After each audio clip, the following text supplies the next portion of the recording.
For over 2,000 years, wise Zen Buddhist teachers learned something simple but deep about the human mind. Tonight, we'll go on a trip using old stories that show us these secrets. Before we start, please share what time it is and where you're listening from. The lessons you'll hear are not hard ideas or difficult exercises. They are stories about regular people who found something amazing.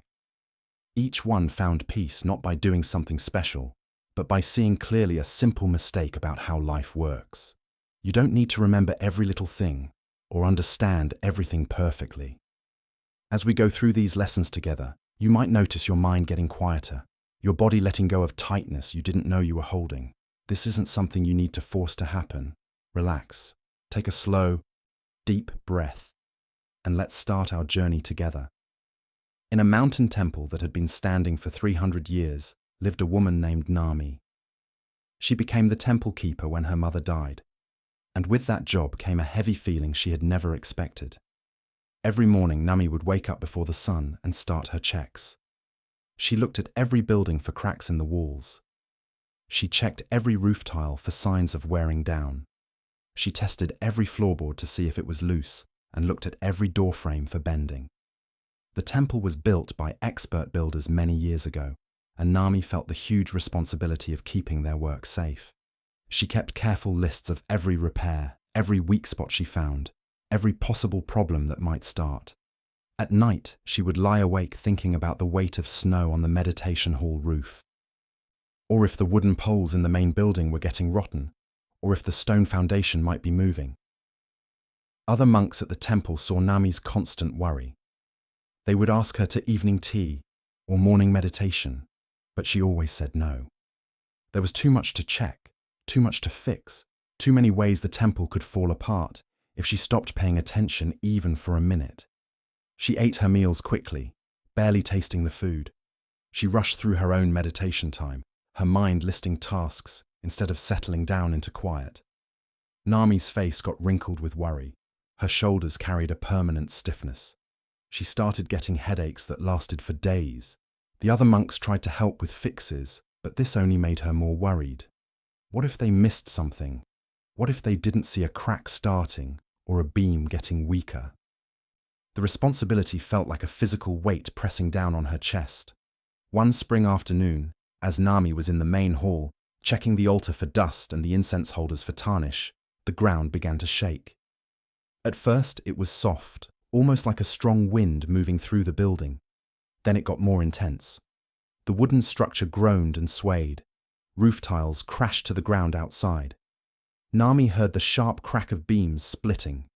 She ran outside as the shaking kept going. All around her, pieces of the temple she had protected so carefully were falling. A section of the meditation hall's roof fell down. The stone lanterns in the garden toppled over. The gate she had fixed just last month tilted at a dangerous angle. When the earthquake finally stopped, Nami stood in the courtyard surrounded by broken pieces. Everything she had worried about, everything she had tried so hard to stop from happening, had happened anyway.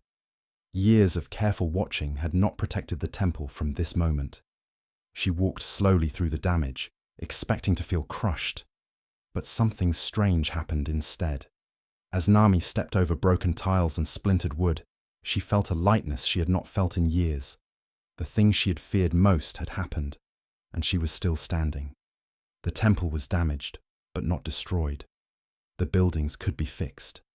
And in this moment of real crisis, her mind was suddenly, surprisingly clear. She sat down on a fallen beam and looked at the temple with new eyes. For the first time in years, she was not checking for problems or planning repairs. She was simply present with what was. And in that presence, she noticed something she had missed in all her years of anxious fixing. The temple was beautiful, even damaged, even broken. It held a kind of grace. The other monks came out from where they had hidden and started helping each other, checking that everyone was safe. Master Soyen, the head teacher, came to sit beside Nami on the fallen beam. He didn't speak, just sat with her in the rubble. After a long, quiet time, Nami said, "I spent years trying to prevent this. Yes, he replied softly. I thought if I watched carefully enough, worried enough, checked everything constantly, I could keep the temple perfect. And now, Nami looked around at the damaged buildings. Now I see that the temple was never the fragile thing I thought it was. These buildings have lived through 300 years, including earthquakes worse than this one. They did not need my worry to protect them. What did need your worry? Soyen asked. Nami thought about this question. Nothing needed it. I thought my worry was protection, but it was just pain I added to life. That evening, as the monks worked together to clear mess and make temporary fixes, Nami found herself actually enjoying the work. Without the heavy feeling of trying to stop all possible damage, she could simply respond to what was actually needed right now. Her hands moved with a lightness they had never had when driven by fear. In the weeks that followed, as the temple was rebuilt, Nami continued her role as keeper. But her way of doing things had completely changed. She still checked the buildings and made necessary fixes, but without the desperate, worried feeling that had used up her energy before. She could see a crack in a wall and simply fix it without that crack becoming a sign of her failure or a warning of complete ruin. When new monks asked Nami for advice about temple upkeep, she would tell them about the earthquake. I learned that what we try to protect through worry is often stronger than we imagine, she would say. And the heavy feeling we carry trying to stop every problem is heavier than any actual problem we will face. Master Soyen, watching Nami's transformation, would sometimes point her out to students as an example of a deep lesson. She discovered something that many people never learn, he would tell them. The things we protect most anxiously often need our care, not our fear. When we let go of the burden of trying to control what cannot be controlled, we find we can respond to what actually is with much more clarity and grace. This story from the Zen Buddhist tradition shows something key about mental burdens. Nami believed that her constant worry was a way of being responsible, a way of caring for something important. But what she found out through the earthquake was that worry and care are not the same thing. Her worry had not protected the temple. It had only separated her from actually enjoying the place she loved. In Zen Buddhism, there is a teaching about the difference between helpful concern and unnecessary pain. Helpful concern lets us take action when action is needed. It is clear and ready to respond. Unnecessary pain is the heavy feeling of worry we add to situations, the mental rehearsals of disaster, the constant watching that wears us out without actually stopping problems. Nami's story shows us that we often carry heavy feelings that serve no purpose except to make us feel like we are doing something. We believe that if we worry enough, plan enough, mentally prepare for every possibility, we can control outcomes. But life, like earthquakes, often moves in ways we cannot predict or stop. All our anxious preparing does not change this truth. What changed for Nami was not her situation, but her relationship to that situation. She still cared for the temple. She still made fixes and kept the buildings up. But she had let go of the crushing weight of believing that her worry was what kept everything safe. This release allowed her to be more present, more effective, and more at peace. This teaching is especially important as we prepare for sleep. Many of us lie awake carrying the same kind of burden Nami carried. We mentally check every part of our lives for problems. We worry about what might go wrong tomorrow or next week. We play back conversations and situations looking for what we should have done differently. This mental checking feels important, like we are being responsible. But it is often just tiring ourselves out without changing anything. The Zen way suggests that we can care for our lives and responsibilities without carrying the heavy feeling of constant worry. We can be aware and ready to respond when action is needed, while letting go of the mental burden of trying to stop every possible problem through worry. Like Nami, sitting in the rubble, we might discover that what we have been protecting so anxiously is actually stronger and more flexible than we imagined. Along the coastal roads of old Japan traveled a merchant named Taro. He was famous across the area for his success in trade. His warehouses were full of silk, tea, porcelain, and spices from faraway lands. He owned 3 trading ships that sailed regularly between ports, bringing him steady wealth. Taro's success was built over 20 years of careful planning, clever negotiations, and what he thought was smart risk-taking.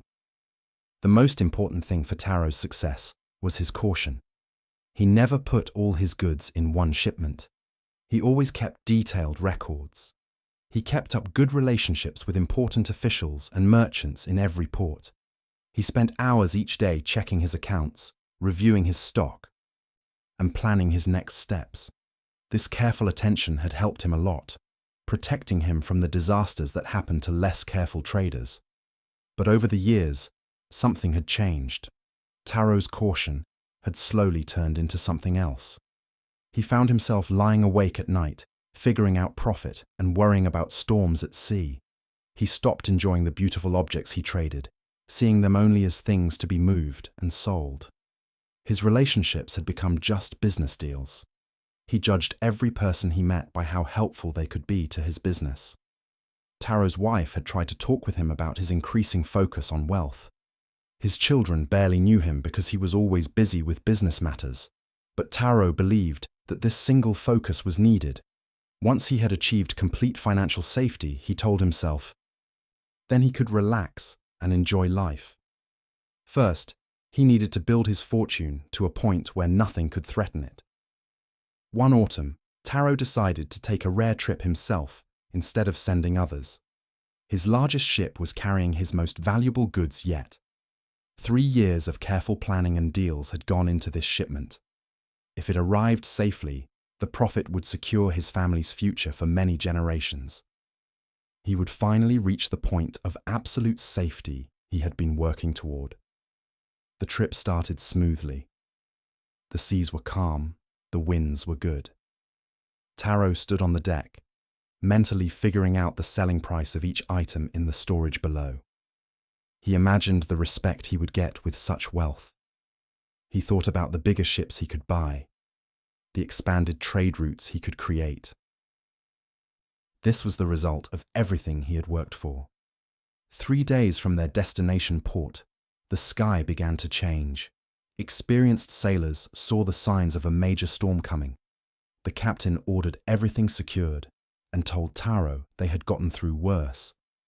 But as darkness fell, the storm became more intense than anything the captain had seen. Massive waves crashed over the deck. The wind tore at the sails. The ship moved sharply up and down in the violent sea.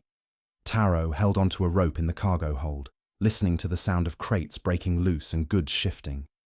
He thought about the silk being ruined by seawater, the porcelain shattering, the tea being destroyed. 20 years of work was being demolished by wind and wave. His carefully built future was falling apart with each crash of water against the ship's side. Near dawn, the ship hit something beneath the water. The impact threw Taro across the hold. He heard the terrible sound of wood splitting. Cold seawater started pouring in. The sailors were shouting. The ship was sinking. Taro tried to save what he could, grabbing at floating crates, but the water was rising too fast. He barely made it to the deck before the ship went down. Sailors pulled him into a small boat they had managed to launch.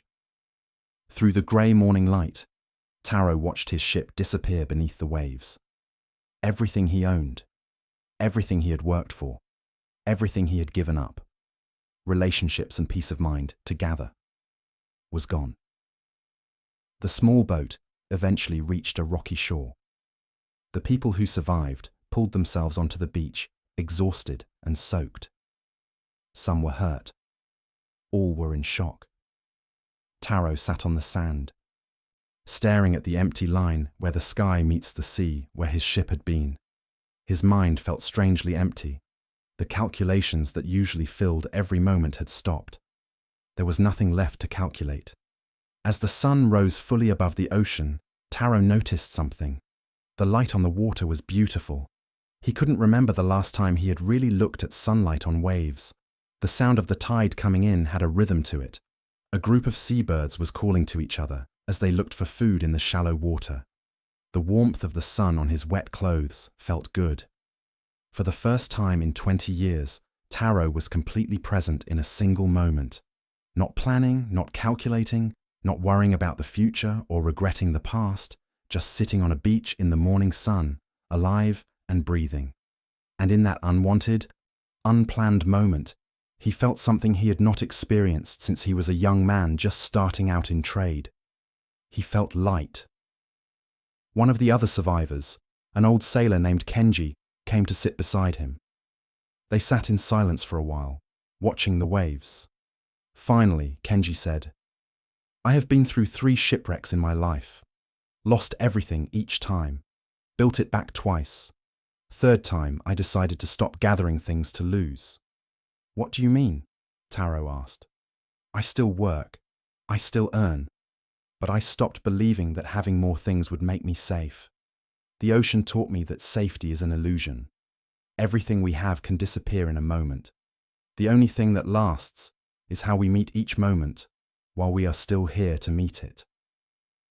Taro thought about this as they waited on the beach for help to arrive. He had spent decades building walls of wealth around himself, believing they would protect him from life's uncertainty. But life had simply washed over those walls as easily as the ocean had taken his ship. All his careful planning, all his sacrifices, all his worry had not prevented this moment. But something unexpected had survived the shipwreck. Taro himself was still here. His ability to breathe, to see, to experience life had not been in the cargo hold.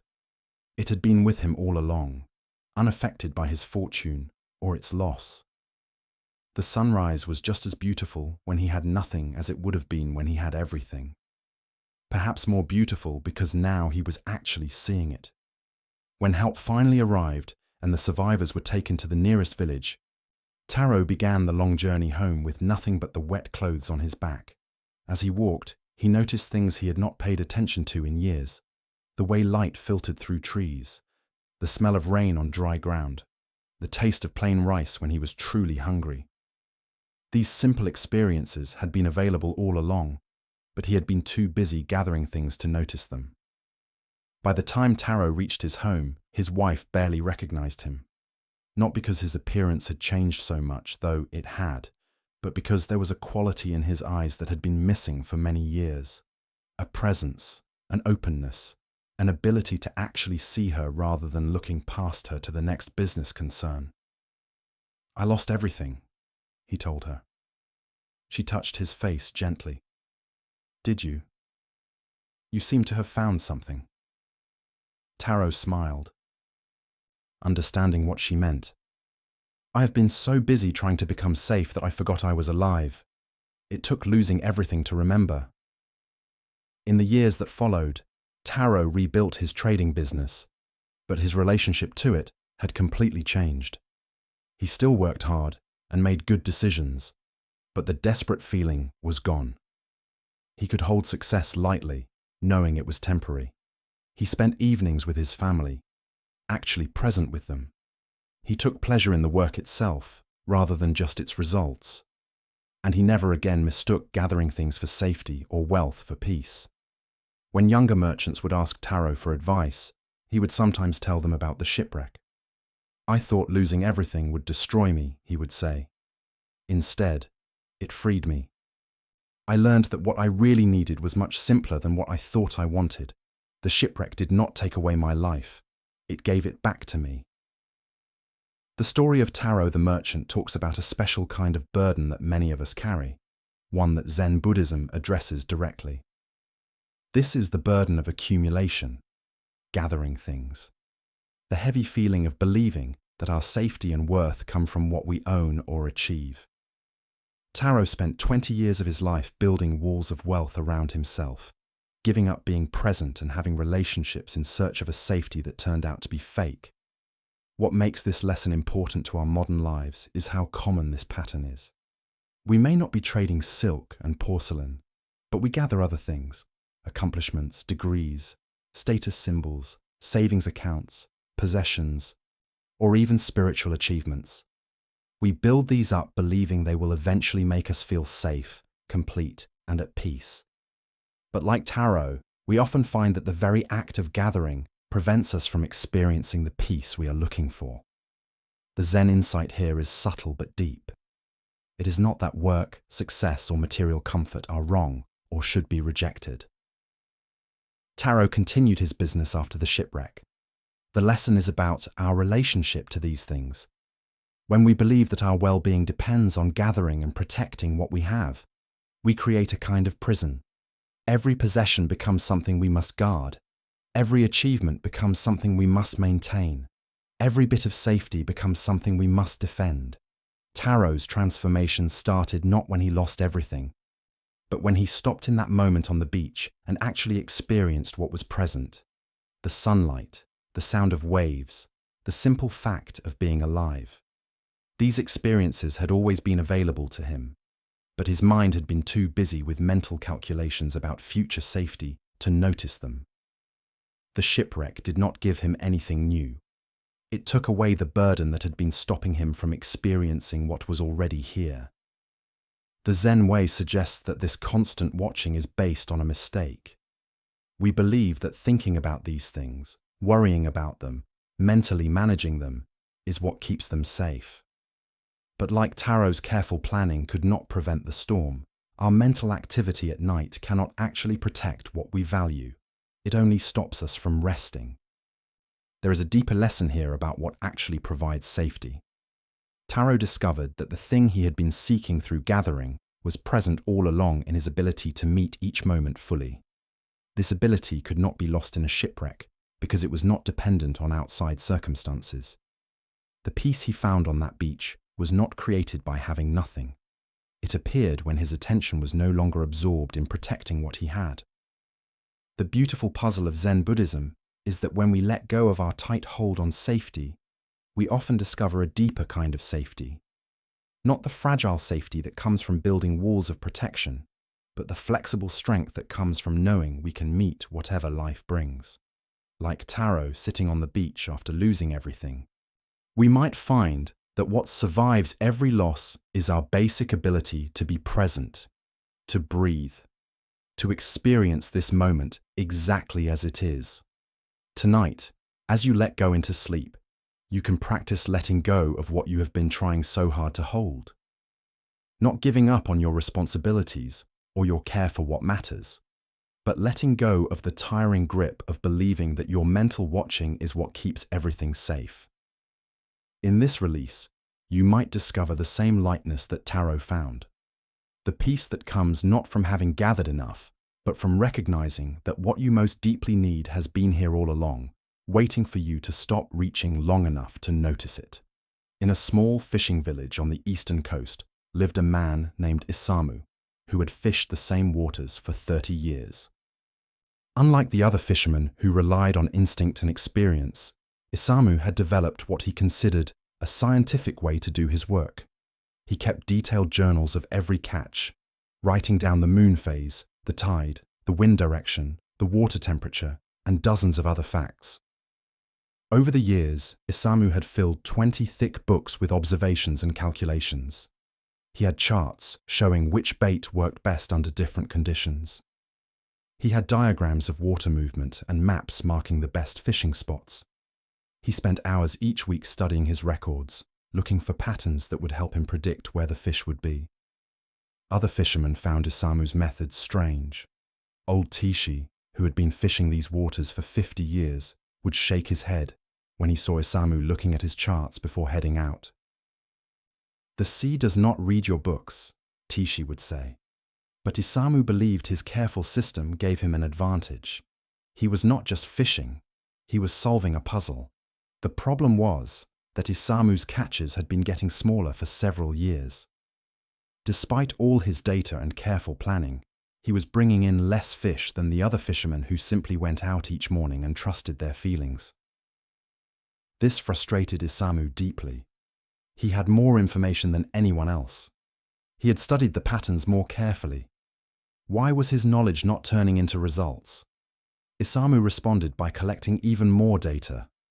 He began writing down cloud shapes and bird behavior, He recorded water clarity and the presence of certain types of seaweed. He compared all these factors, looking for the hidden formula that would guarantee a good catch. His wife worried about him.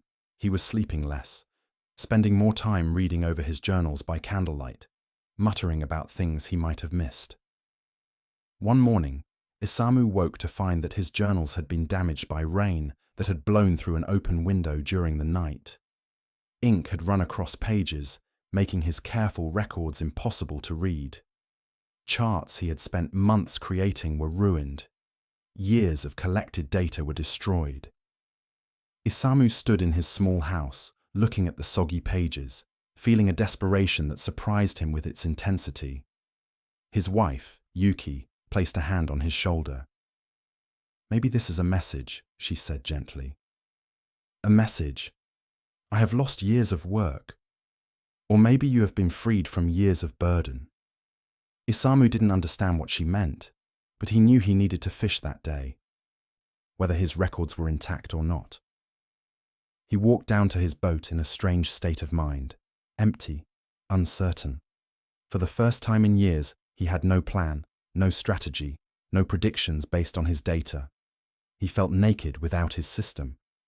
He pushed his boat into the water and began rowing out, not toward any of his carefully marked spots, but simply in the direction that felt right.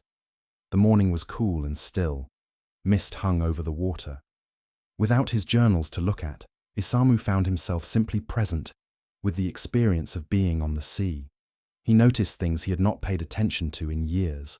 The way the current moved against his oars had a particular feel to it today. The sound of water against the boat's side had a rhythm. There was a quality to the air, a kind of weight or lightness that he could sense but not name. These were not things that could be measured or recorded. They were felt experiences that required his full presence to notice. Without consciously deciding to, Isamu found himself changing his direction based on these subtle feelings. He was not thinking about where he should go according to his data. He was simply following something he could not explain. When he felt a slight change in the water's movement, he stopped rowing. This spot was not marked on any of his maps. His records gave no reason why fish would be here today, but something about it felt right. Isamu lowered his nets. Within an hour, he had caught more fish than he had caught in the previous 3 trips combined. He pulled in net after net, his boat filling with a bounty that shocked him. This made no sense according to his careful analysis. Nothing in his journals would have predicted this outcome. Yet here it was, undeniable and abundant. As Isamu rowed back toward shore with his heavy catch, he began to understand what had happened. For years, he had been trying to control the sea through knowledge. He had believed that if he could gather enough information, calculate enough variables, he could predict and control his results. But the sea was not a puzzle to be solved. It was a living, moving reality that changed constantly in ways too subtle and complex to capture in charts. What he had done differently today was not use better information. He had stopped trying to control the outcome and instead had opened himself to what was actually present. The fishermen like old Tishi who consistently caught fish were not smarter or more skilled. They were simply more present to the reality of the sea in each moment, able to sense and respond to what was happening now, rather than what their analysis said should be happening.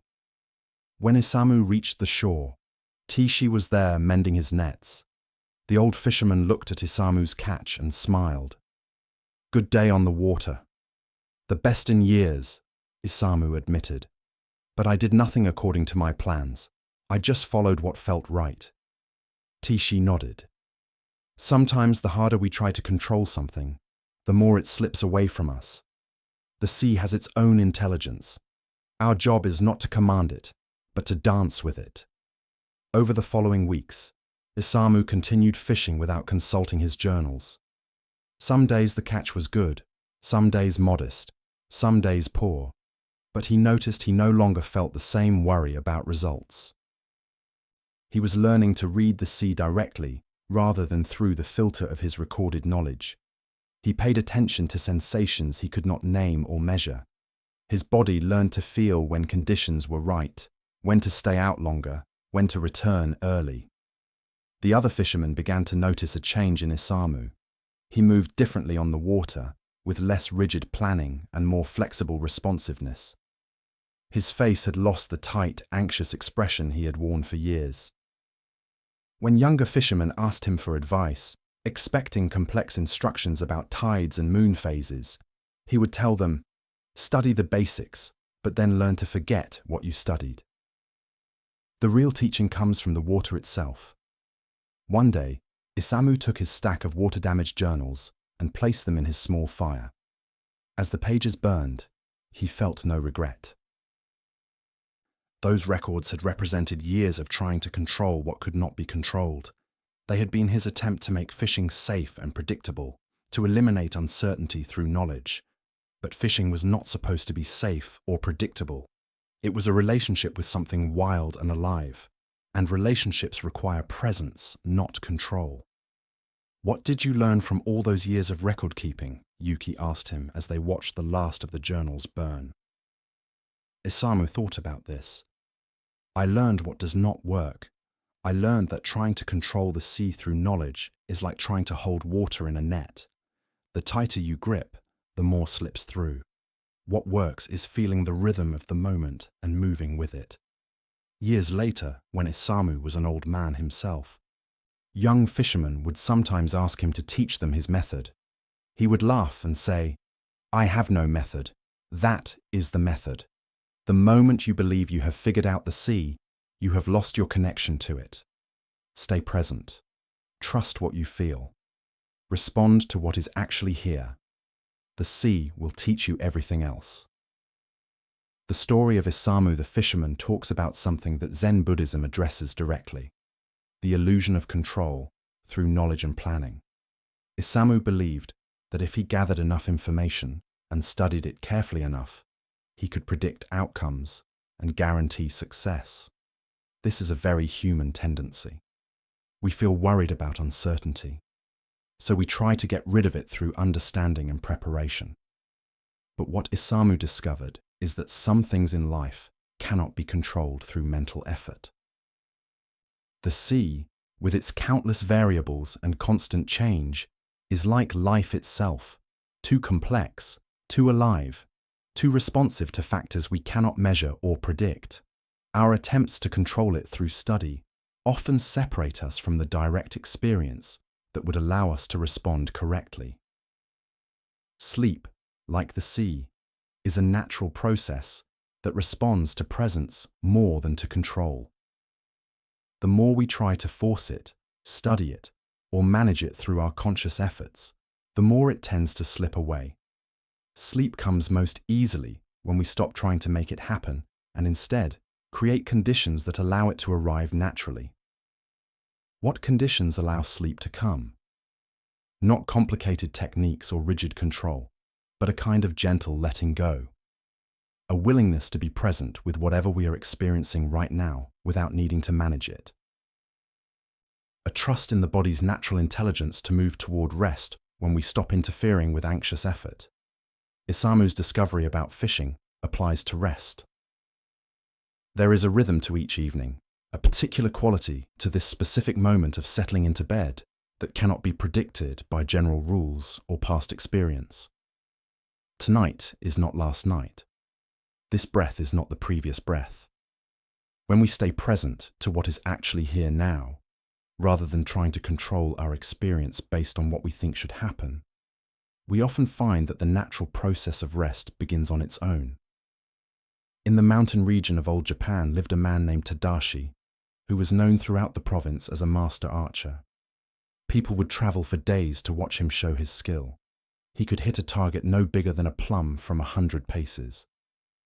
He could split an arrow that was already stuck in the target. His accuracy was so perfect that other archers spoke of him with awe.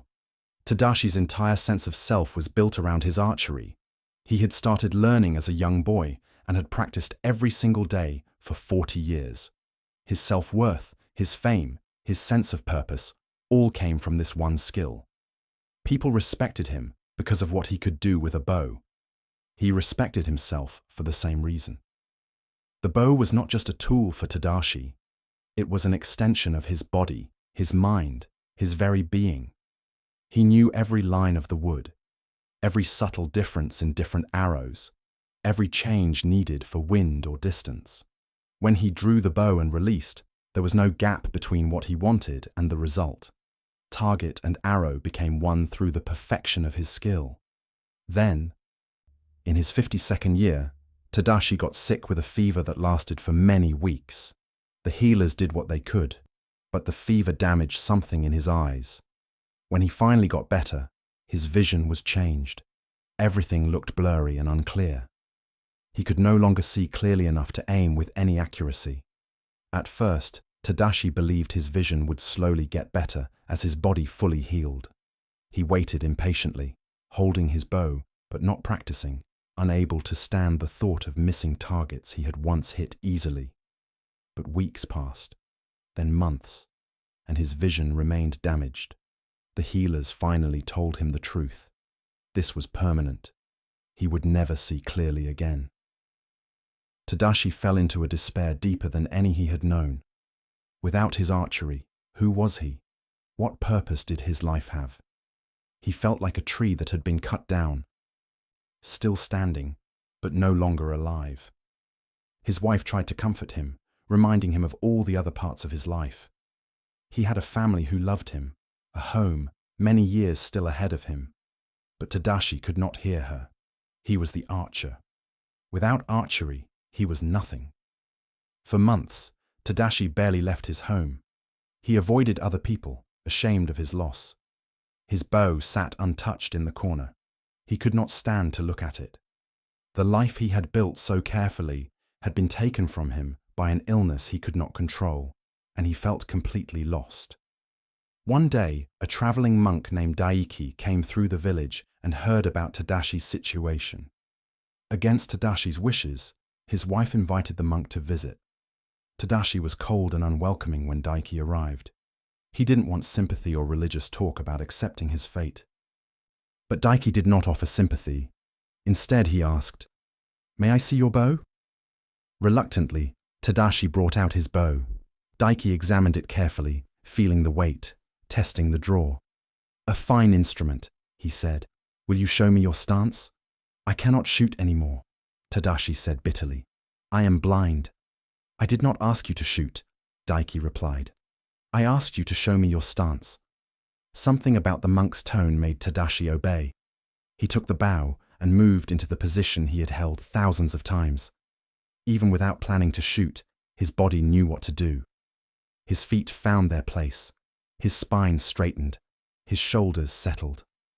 "Now draw the bow," Daiki said. "Without a target, there is no point." Humor an old monk. Tadashi drew the bow back, feeling the familiar resistance of the string. The way his muscles engaged in a pattern they had repeated 10,000 times. For a moment, he felt a flicker of the old satisfaction. Then it faded, replaced by bitterness. What good was the form without the function? "What do you feel when you hold this position?" Daiki asked. "Nothing. Emptiness. Loss." "Look more carefully. Not with your eyes. What do you feel in your body?" Tadashi was about to dismiss the question, but something made him pause and actually pay attention. He felt the tension in the string, the engagement of muscles in his back and shoulders, the slight pressure on his spine, the connection of his feet to the ground, the way his breathing naturally slowed and deepened in this posture. "I feel the bow," he said slowly. "I feel my body holding it. I feel stillness, balance." "And where is the target in all of this?" Daiki asked. Tadashi opened his mouth to answer, then stopped. The target was not in any of what he was feeling. The target was somewhere else, outside, separate. What he was experiencing in this moment was entirely internal. The bow, his body, the present feeling of this exact position. "The target is separate from the experience of drawing the bow," Tadashi said, starting to see where the monk was leading him. "For 40 years, you have been focused on the target," Daiki said gently. You believed the purpose of archery was to hit what you aimed at. But what if archery was never about the target at all? Then what is it about? You tell me. You are the one holding the bow. Over the following weeks, Tadashi began to practice in a new way, not shooting at targets, but simply drawing and holding the bow. At first, this felt pointless and frustrating, but slowly, something began to change. Without the goal of hitting a target to distract him, he became aware of parts of archery he had never noticed before. He found that he had been holding a slight tightness in his left shoulder for 40 years. He felt the way his mind would subtly grab for the release before his body was fully ready. He noticed how his breathing could either fight against or flow with the draw of the bow. These were things he had never seen when all his attention was focused on the external target. One evening, as Tadashi held the drawn bow in his usual practice spot, something extraordinary happened. For a brief moment, there was no separation between himself and the bow. No archer holding an instrument. No person trying to perfect a skill. Just the unified experience of this exact moment, complete in itself. The sensation was so surprising and deep that he released the string without meaning to. The arrow flew off into the darkness. Tadashi had no idea where it went. But for the first time since losing his vision, he felt a sense of completeness. Not accomplishment or achievement, but a wholeness that had nothing to do with hitting targets. When Daiki visited again, Tadashi tried to explain what he had experienced. I spent 40 years as an archer, he said, but I never understood archery until I could no longer aim. What did you understand? Daiki asked. That what I was looking for through archery was always in the archery itself, not in hitting targets. The stillness, the presence, the unity I felt. These were here all along. I just could not feel them because I was always looking past the present moment toward the desired result. Daiki smiled. And now? Now I practice every day and I never hit a target. But I am more of an archer than I ever was before. This became Tadashi's new life. Each day, he would practice drawing his bow, not to achieve anything, but simply to experience the deep presence that came from being fully with the action itself. Other archers, who heard about this, thought he had gone mad, but occasionally one would try his method and discover what he had found. Years later, when Tadashi was an old man, a young archer came to him seeking to improve his competition results. He had heard Tadashi had been a great master and hoped for technical advice.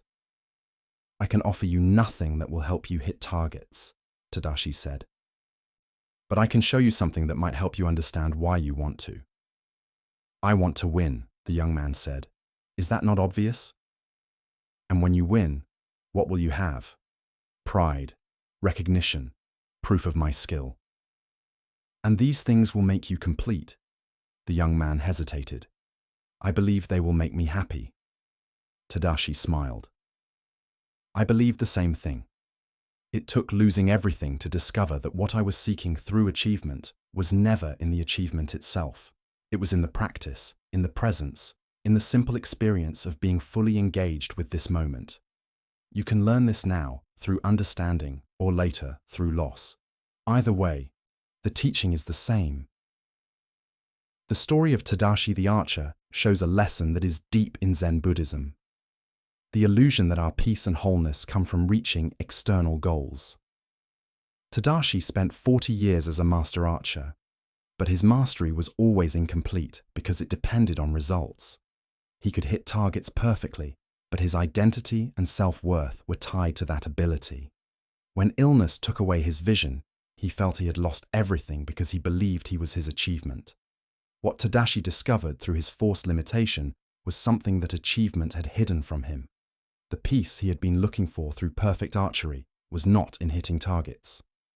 It was in the experience of being fully present with the practice itself. When he could no longer focus on external results, he finally found the internal reality that had been there all along. This teaching addresses a special kind of control that many of us use without realizing it. We try to control how we feel about ourselves through achievement. We believe that if we can just accomplish enough, prove ourselves sufficiently, show our worth through results, then we will finally feel complete and at peace. But like Tadashi, we discover that this approach creates a fragile peace that depends on things staying favorable. Zen Buddhism points to a different kind of wholeness, one that does not depend on achievement, circumstances, or any outside approval. This wholeness is not created through effort. It is recognized through presence. When Tadashi stopped trying to hit targets and simply experienced the fullness of drawing the bow, he touched something that had been available all along but hidden by his focus on goals. The lesson here is not that goals and achievements are wrong or should be abandoned. It is about where we put our sense of wholeness. When we believe we will be complete once we achieve something, we are always waiting for that future moment rather than recognizing the completeness available right now. This creates a restless striving that prevents the very peace we seek. What would it mean to approach rest the way Tadashi learned to approach archery? Not as something we achieve through proper technique or earn through adequate performance, but as an experience we enter simply by being present with what is here now. Sleep is not a target to hit or a goal to accomplish. It is a natural process that unfolds when we stop trying to control it through achievement. The deeper teaching is about control itself. Tadashi had to lose his ability to control his aim before he could discover what archery was really about. Sometimes we need to lose our grip on control before we can find what control was stopping us from experiencing. This does not mean we should look for limitation or loss. It means we might practice letting go of control voluntarily rather than waiting for life to force the lesson on us. Tadashi's discovery offers permission to stop aiming. You don't need to hit the target of perfect sleep or achieve the goal of immediate unconsciousness. You can simply be present with whatever this moment of rest feels like, allowing it to be complete in itself rather than a way to some other end. In this presence without purpose, sleep often arrives on its own, not as an achievement, but as a natural unfolding of your willingness to be exactly where you are. In a large monastery that housed more than 100 monks lived a woman named Ren, who served as the head cook. Her position was one of great responsibility. She had to prepare 3 meals a day for the entire community, manage supplies, watch kitchen helpers, and make sure that every meal met the strict standards of monastic life. From before dawn until after dark, Ren worked without stopping. Ren had held this position for 15 years. She was known for her efficiency and her ability to produce large quantities of food quickly. She could cut vegetables at remarkable speed, guess cooking times perfectly without measuring, and coordinate multiple dishes so that everything was ready at exactly the right moment. Other monasteries sometimes sent their cooks to learn from her methods.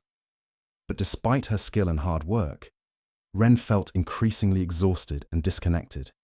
Cooking had become purely mechanical. Wake up, light the fires, prepare breakfast, clean, start lunch preparations, serve, clean, begin dinner, serve, clean, sleep. The same pattern, every single day. She moved through her tasks like water flowing downhill, following the path of least resistance. Her mind was always 3 steps ahead of her hands. While chopping vegetables, Ren would be thinking about what needed to go into the soup. While stirring the soup, she would be planning the evening rice. While serving dinner, she would be mentally reviewing what supplies needed to be ordered. Her body was always in one moment while her mind raced ahead to the next task and the task after that. The other monks would praise the food and Ren would accept their compliments with a polite bow, but she had not actually tasted what she cooked in years. She knew the food was acceptable because no one complained, but she had no direct experience of it. Tasting would have required stopping, being present, paying attention. There was no time for that when so much needed to be done. Ren's assistants noticed that she never seemed to enjoy the work. She was not harsh or unkind, but there was no lightness in her, no pleasure in the act of cooking. She approached the kitchen the way a farmer might approach an endless field that needed ploughing. Necessary work to be completed, nothing more. One afternoon, Master Hakuan came into the kitchen. This was unusual. The head teacher rarely visited the kitchen, trusting Ren to manage her area. He sat down on a stool near where Ren was preparing vegetables for the evening meal and simply watched her work. Ren felt self-conscious under his gaze. She tried to work as efficiently as possible, showing her skill. Her knife moved rapidly through a pile of radishes, reducing them to thin, even slices. She was quite proud of how fast she could work. After watching for a while, Hakuan spoke. "Ren, what are you making?" "Vegetable soup for this evening, master." "And what is in this soup?" Ren listed the ingredients without pausing in her cutting. "Radish, onion, mushroom, greens, ginger, miso." "Will it be good?" "It will be adequate, master. The same soup we have had many times." "Have you tasted it?" "Not yet." "It is not finished cooking." "I meant the radish you are cutting. Have you tasted it?" Ren paused her knife. "No, master. I am just preparing it." "Just preparing it?" Hakuan repeated. "Pick up a slice and taste it." Ren felt confused by this instruction. She was in the middle of preparing a meal for 100 people. There was no time for such things. But one did not refuse a direct request from the head teacher. She picked up a thin slice of radish and placed it in her mouth. For a moment, nothing happened. It was just radish, like countless other radishes she had prepared. Then Hakuan said, "Do not think about it. Just taste it." Ren stopped trying to name or judge what she was tasting. She simply let herself experience the sensation. The sharp, clean flavor of the radish, the crisp texture, the slight coolness. The way the taste changed as she chewed, becoming sweeter. These were qualities she knew were true about radish, but she had not actually experienced them in years. "What do you taste?" Hakuan asked. "Radish," Ren said, then realized how inadequate that answer was. "I taste this particular radish, this one right now. It is slightly sweet, very fresh. There is a sharpness to it, almost peppery." "And the other radishes you have cut today, were they the same?" Ren looked at the pile of sliced radishes. "I do not know. I did not taste them." "So, you do not actually know what you are cooking?" "I know the recipe, master. I know what ingredients to use and how to prepare them." "But you do not know this radish. You do not know this onion or this mushroom. You know ideas about cooking, but you are not present with the actual cooking." Something about this observation struck Ren deeply. She had been cooking for 15 years, but she had not been truly present for any of it. She had been moving through the motions, following learned patterns, her mind always somewhere other than where her body was. Over the following weeks, Hakuan would occasionally visit the kitchen and ask Ren to stop and taste something. At first, this felt like an interruption, an inefficient use of time. But slowly, Ren began to notice something changing. When she actually tasted the ingredients she was working with, her cooking improved. She could tell if the greens were slightly bitter and needed more balancing sweetness. She could detect when the miso had developed a particular depth of flavor that changed what else the soup needed. More than that, she began to take actual pleasure in cooking. When she was fully present with the act of cutting a vegetable, feeling the knife move through it, noticing the smell released by each cut, the work became something other than a task to complete. It became an experience to have.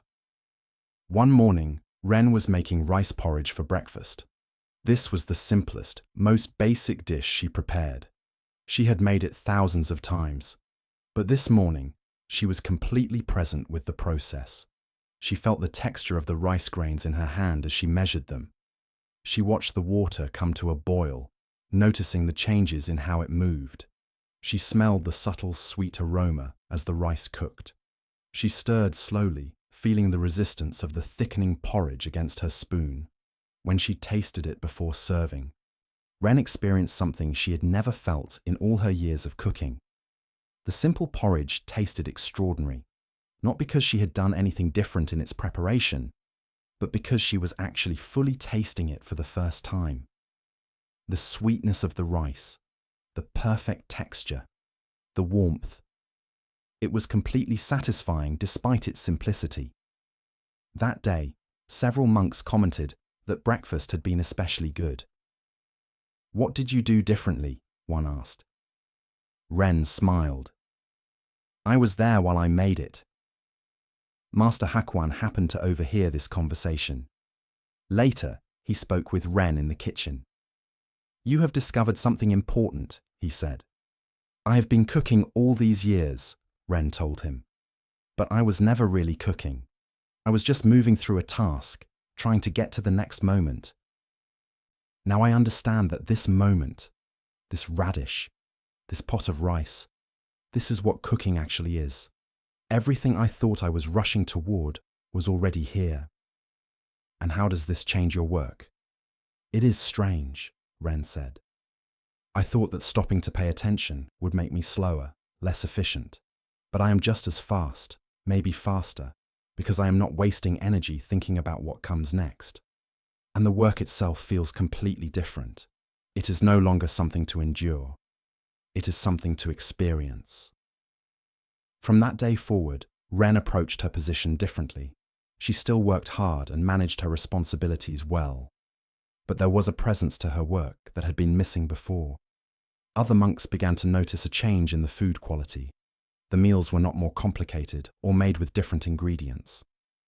But something about them had shifted. They tasted more alive, more nourishing. When young monks would come to the kitchen to help, Ren would teach them not just techniques, but presence. "Do not think about finishing," she would tell them. "Think about this carrot you are peeling right now. Is it fresh? Is it sweet? What does your knife need to do to work with its particular texture? When you are fully here with what is actually in your hands, the work takes care of itself." Years later, when a new cook was being trained to eventually take Ren's place, the young woman complained about how overwhelming the position seemed. There is so much to remember, so much to keep track of. How do you manage it all? Ren laughed gently. "I do not manage it all. I manage this one task right now, then the next task when it comes. When you try to hold everything in your mind at once, you become exhausted and miss what is actually here. But when you give your full attention to this one radish, this one pot, this one moment, you discover you have everything you need." The story of Ren the cook talks about something that Zen Buddhism addresses directly. The way we live in time, or more accurately, the way we do not live in the present time, but in our mental thoughts about future moments. Ren spent 15 years cooking without ever being fully present with the act of cooking. Her body was in the kitchen, but her mind was always somewhere ahead, planning the next step, worrying about what needed to be done. This pattern is not unique to cooking or to monastery kitchens. It is how most of us move through our days. We eat breakfast while thinking about the morning's tasks. We work while mentally practicing future conversations. We spend time with people while our minds list what we need to do next. We are physically present but mentally absent. And this absence means we never fully experience the lives we are living. What Master Hakuan taught Ren through the simple act of tasting a radish was that life only happens in the present moment. Not the idea of the present moment or the concept of being present, but the actual direct experience of what is here right now. The taste of this radish, the feeling of this knife in hand, the smell of this cooking rice. These experiences are not preparation for some future moment of real living. They are real living itself. The teaching has a special quality in Zen Buddhism. It is not about trying to be present or working hard to pay attention. Those are just more forms of mental effort that keep us in our heads. It is more like allowing ourselves to taste what we have been too busy to taste, to feel what we have been too distracted to feel, to see what we have been looking past in our rush toward what comes next. Ren discovered that being present did not make her slower or less capable. In fact, it made her more effective, because she was not wasting energy on mental time travel. When we give full attention to what we are actually doing, we often perform better than when we split our attention between the present task and thoughts about future tasks. But the deeper gift of presence is not increased efficiency. it is the recovery of our actual life. Ren had spent 15 years in a kitchen preparing food, but she had not truly experienced those years. They had passed in a blur of automatic action and forward-thinking planning. When she learned to be present, she discovered that the life she had been rushing through in order to get somewhere was the life she had been seeking all along. This teaching connects directly to the challenge of finding rest. Sleep requires presence. It requires being here now in this bed, in this body, in this moment. But most of us bring the same pattern Ren had into our approach to rest. We lie down while our minds race ahead to tomorrow's concerns or back to today's unfinished business. We are physically in bed, but mentally everywhere else. The racing mind at bedtime is not just random mental activity. It is the habit of living in time other than now. We have trained ourselves to always be planning, reviewing, preparing, analyzing. This constant mental motion served us during the day, or we believed it did, but we have not learned to turn it off when the time for action has passed and the time for rest has arrived. What Ren learned about cooking applies to sleep. We do not need to try hard to be present or force our minds to stay in this moment. That would be just another form of effort that prevents rest. Instead, we can gently invite our attention back to direct experience. The feeling of the bed supporting our body, the rhythm of our breathing, the weight of our head on the pillow.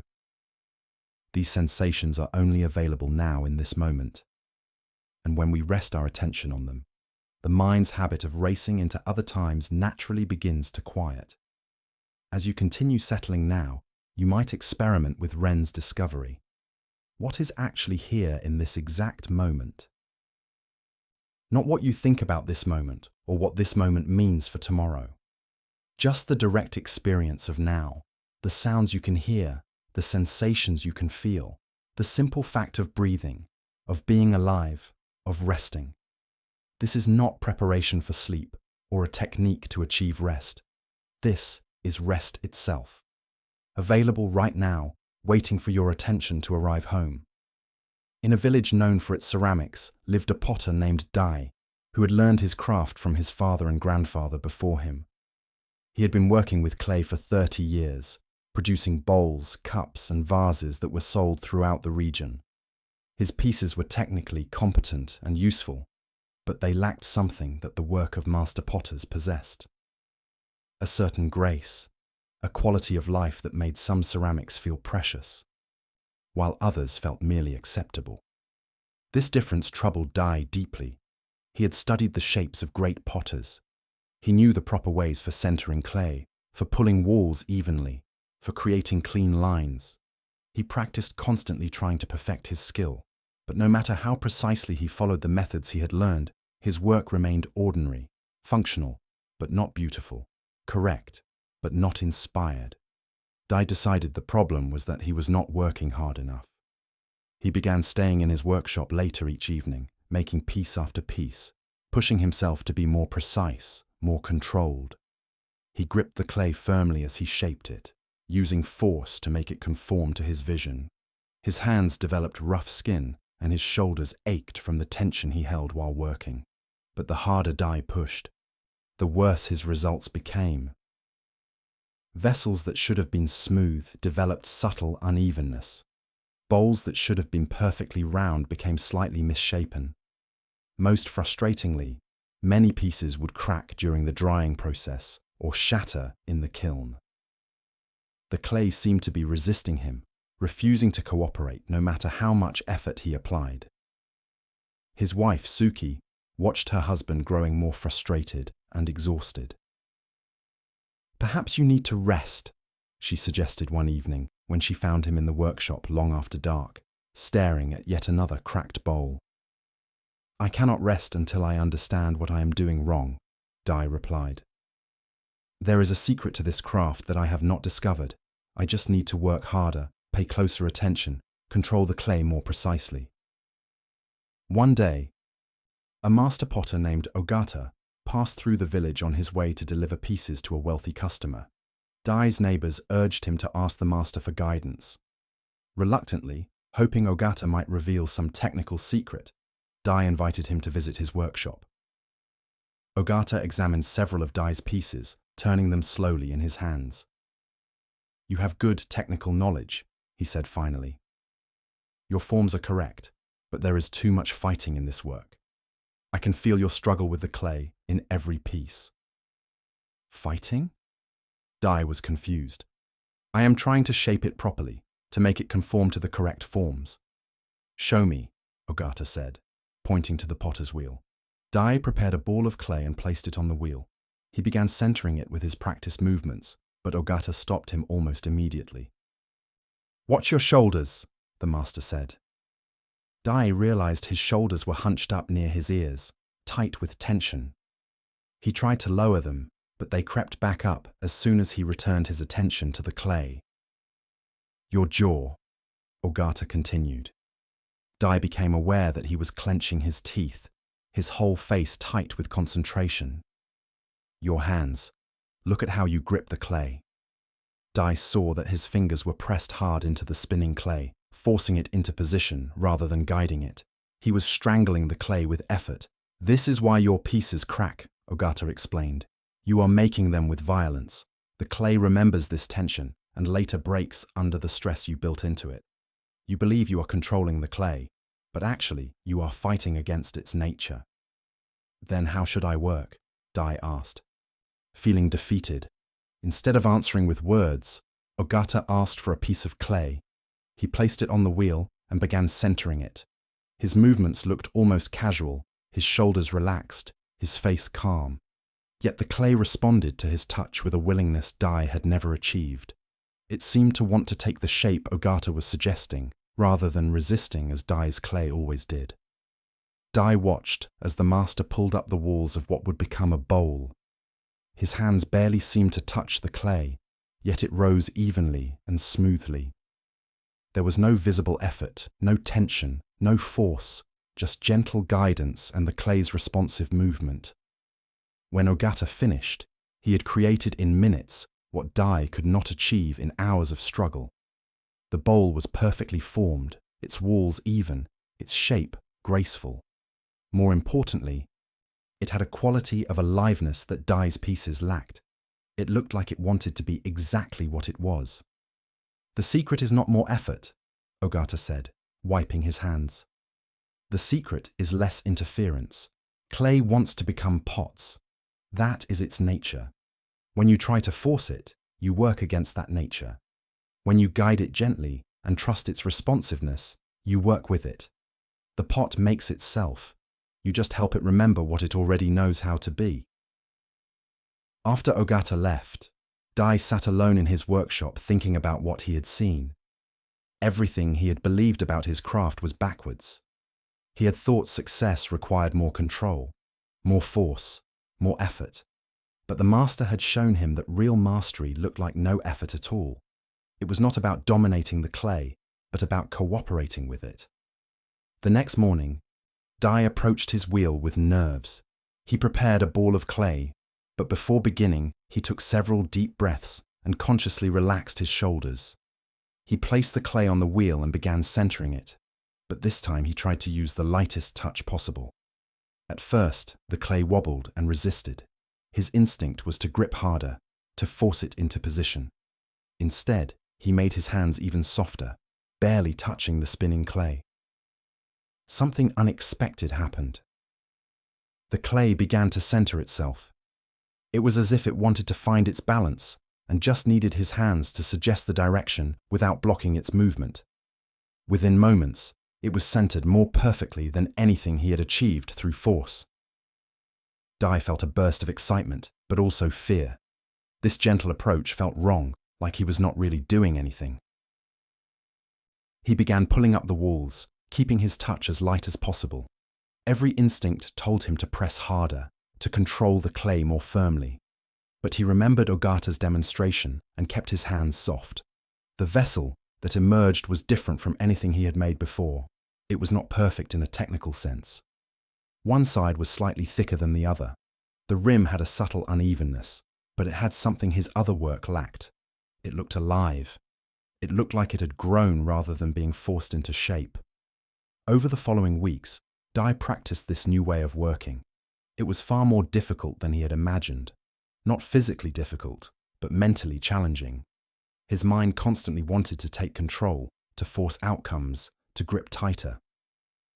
Letting go of this urge to control required a kind of strength he had never developed. The strength to do less rather than more. Many pieces still failed. But the failures were different now. They came from Dai not trusting the process enough, from moments when he would panic and return to forcing.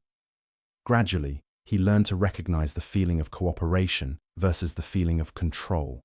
Cooperation felt light, almost effortless. Control felt heavy and exhausting. One evening, Dai was working on a large vase. It was the most ambitious piece he had attempted with this new approach. As he pulled the walls up, they began to wobble dangerously. His immediate instinct was to grip hard and force them straight, but he paused, took a breath, and instead barely touched the clay, just suggesting stability. The walls steadied themselves and continued rising smoothly. When the vase was finished, Dai sat back and looked at it with wonder. It was beautiful in a way he had never achieved before. Not perfect, but somehow right. It had its own character, its own life. He realized that by trying less hard, by forcing less, he had finally allowed his true skill to emerge. After the vase was fired and came out of the kiln intact and beautiful, Suki held it up to the light. "This is different from your other work," she said. "What changed?" "I stopped fighting," Dai told her. "For 30 years, I have been trying to force clay to become what I thought it should be. Now I am learning to feel what it wants to become and just help it get there. The clay does most of the work. I just guide it." In the years that followed, Dai's fame grew. Potters from other villages came to study with him, expecting to learn advanced techniques. Instead, he taught them about softening their grip, about the difference between control and cooperation, about trusting the clay's own intelligence. Many found this teaching frustratingly simple. They wanted complex methods, not permission to do less. But those who truly understood what Dai was teaching discovered their own transformation. Their work became more graceful, more alive. They made fewer pieces that cracked or shattered because there was less internal stress built into them, and they found the work itself becoming enjoyable rather than a struggle. When people would compliment Dai on his beautiful ceramics, he would smile and say, "I make nothing. I just help the clay remember what it already knows how to be." The secret to any craft is learning when to act and when to get out of the way. The story of Dai the potter reveals a lesson that is deep in Zen Buddhism, but often goes against what we believe about achievement and success. We live in a world that celebrates effort, strong will, and determination. We are taught that if we are not succeeding, we need to try harder. But Dai discovered that sometimes trying harder is exactly what prevents success.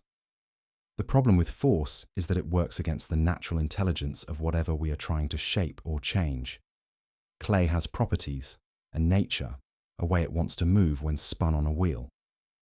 When Dai tried to overpower this nature with sheer force, he created internal stresses that later caused his pieces to fail.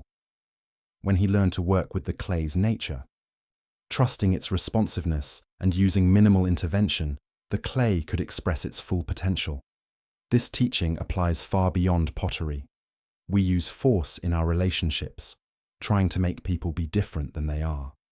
We use force with our own minds and bodies, trying to override our natural rhythms and needs. We use force in approaching problems, pushing harder when our initial efforts do not work. And like Dai's cracked bowls, these applications of force often create more problems than they solve. The Zen insight is that there is a difference between effort and force. Effort is responsive action, doing what is actually needed in this moment. Force is compulsive action, doing more because we believe more is always better. Effort works with the nature of things. Force works against it. Master Ogata's pottery looked effortless, not because he was not doing anything, but because he was doing exactly what was needed and nothing more. This difference between effort and force is especially important for sleep. Most people who struggle with sleep have tried very hard to fix the problem. They have started complicated routines, followed strict rules, used various techniques. They are trying to force sleep to happen. But sleep, like clay on a wheel, has its own nature. It responds to gentle invitation, not forceful demand. When we lie in bed trying hard to fall asleep, we create the same kind of tension Dai put into his pottery. We grip our relaxation tightly. We force our minds to be quiet. We control our breathing in rigid patterns. All of this effort works against sleep's natural movement. Sleep wants to come, but our forceful trying blocks its arrival. The teaching suggests a different approach. Instead of trying harder to sleep, we might try softer. Instead of forcing relaxation, we might allow it. Instead of controlling every aspect of our rest, we might trust the body's natural intelligence to find its way towards sleep when we stop interfering. This does not mean being passive or giving up. It means learning to tell the difference between helpful action and counterproductive force. Creating a comfortable environment is helpful. Lying down at a reasonable time is helpful. Forcing yourself to relax is counterproductive. Gripping tightly to techniques is counterproductive. Fighting against wakefulness is counterproductive. Dai's breakthrough came when he made his touch lighter, not stronger, when he trusted the clay to respond rather than forcing it to obey. The same principle applies to rest. When we make our approach to sleep lighter, trusting the body to move toward rest rather than forcing it to sleep, we often find that sleep comes more easily than when we tried so hard. As you continue settling now, notice if there is forcing in your approach. Are you trying hard to relax, gripping tightly to the idea of falling asleep, pushing against thoughts that arise? These are all forms of the same force that Dai used on his clay. What might happen if you soften that grip? What might happen if you trusted that rest wants to come, that your body knows how to sleep, that you do not need to force this process, but just allow it? The wisdom is not about doing nothing. It is about doing less than you think is necessary, about trusting natural processes more than forced control. Like clay that centers itself when given gentle guidance, your body and mind can find their way toward rest when you stop trying so hard to make it happen and instead simply allow the natural movement towards sleep to unfold. In a village by a river lived a woman named Chio who was a master weaver. She created silk fabric of exceptional quality, and her work was sought after by merchants throughout the region. Her patterns were intricate and beautiful, her technique flawless. She had learned weaving from her grandmother and had been practicing the craft for more than 20 years. Chio approached her weaving with intense focus and perfectionism. Every thread had to be precisely placed. Every color had to be exactly right. She would spend hours making sure the tension in her loom was perfect before beginning each piece. She believed this careful control was what made her work better than other weavers. But this perfectionism came at a cost. Weaving, which should have been enjoyable, had become a source of constant stress. Chio's neck and shoulders were always tight from hunching over her loom. Her eyes strained from the hours of detailed work. She would lie awake at night, mentally reviewing her current project, worrying about potential flaws, planning each step with anxious precision. One morning, Chio was working on a particularly complex piece ordered by a wealthy family. The pattern involved dozens of colors in an intricate design. She had been working on it for weeks, and it was nearly complete. Just as she was threading a new shuttle, a thread in the warp suddenly tangled. This should not have been a major problem. Tangles happened occasionally to all weavers. They just needed to be carefully worked out. But when Chio examined this tangle, she saw it was not simple. Multiple threads had somehow twisted together in a way that seemed impossible. The more she looked, the more complex it appeared. It was right in the middle of her nearly finished work, and it would need to be cleared before she could continue. Chio began trying to untangle the threads. She worked carefully, trying to trace each thread back to where it had gone wrong, but her careful analysis only seemed to make things worse. In trying to free one thread, she would tighten another. The tangle, instead of loosening, seemed to grow more complex with each attempt to solve it. After an hour of frustrating work, Chio felt panic rising. This commissioned piece had a deadline. The family was expecting it in 2 weeks. If she could not untangle this mess, she would have to cut the threads and start over, losing weeks of work. Her fingers began to shake as she pulled at the threads with increasing desperation. The harder Chio worked, the worse it became. Threads that had been merely tangled were now knotted. Her anxious yanking was causing the fibers to fray. She was making the problem worse through her forceful efforts to fix it. She knew this in her mind, but her panic made it impossible to stop. She had to fix it. She had to fix it now. Finally, with tears of frustration in her eyes, Chio stood up and walked away from the loom. She could not bear to look at it anymore. The tangled threads seemed to mock her, a visible picture of her failure to control her craft. She walked out to her small garden and sat down heavily on a stone bench. Her neighbor, an old woman named Hannah, who had once been a weaver herself, saw Chio's distress and came over. "What troubles you?" she asked gently. Chio explained about the tangle, her voice tight with frustration. "I have been working on it for hours. I know where each thread needs to go. I can see what needs to happen, but I cannot make it happen. The harder I try, the worse it becomes." Hannah nodded with understanding. "And what would happen if you stopped trying?" "The tangle would remain. The piece would not be finished. I would fail." "Perhaps," Hannah said, "or perhaps the tangle knows something you do not." "What could a tangle know?" "Where the threads want to go." Chio looked at the old woman with confusion. But Hannah just smiled and returned to her own garden. After sitting in the garden for a while, Chio felt her panic gradually subside. Her hands stopped shaking. Her breathing slowed without the immediate pressure of trying to fix the problem. Her mind became clearer. She thought about what Hannah had said. Where the threads want to go, what could that mean? Chio walked back inside and approached the loom, but this time she did not immediately start pulling at threads.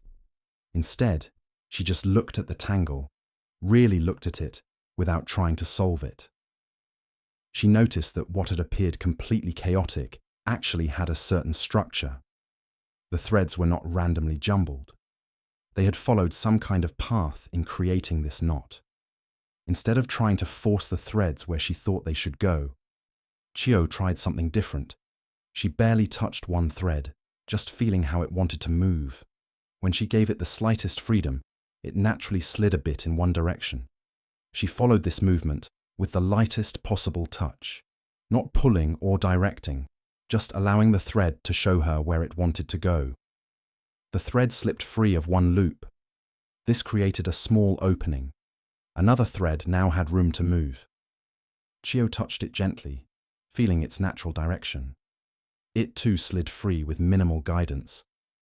What had seemed hopelessly complicated began to loosen simply by allowing each thread to follow its own nature, rather than forcing it where she thought it should go. Within 10 minutes, the entire tangle had released. The threads lay free, slightly bent from where they had been knotted, but otherwise undamaged. Chio stared at her hands in amazement. Hours of forceful effort had only made the problem worse. Minutes of gentle allowing had resolved it completely. But the lesson went deeper than just this one tangle. Chio realized that her entire approach to weaving, to her craft, to her life, had been like her first attempt with the tangle. She had been forcing everything to be exactly as she thought it should be, gripping so tightly to her vision of perfection that she was strangling the natural flow of her work. Over the following days, Chio began experimenting with a lighter touch in her weaving. Instead of tensing her shoulders and gripping the shuttle tightly, she relaxed and held things more gently. Instead of forcing every thread into a precise position, she gave them slight freedom to find their natural place. The work that had been exhausting became easier, and strangely, the fabric she produced was more beautiful than her previous work, not less. Her commissioned piece was completed on time, and when the family saw it, they said it was the finest work she had ever created. There was a quality to it that her earlier pieces lacked, a certain life, a flow, as if the silk had woven itself with her as its gentle guide rather than its rigid controller. Chio's neighbor Hannah came to see the finished piece.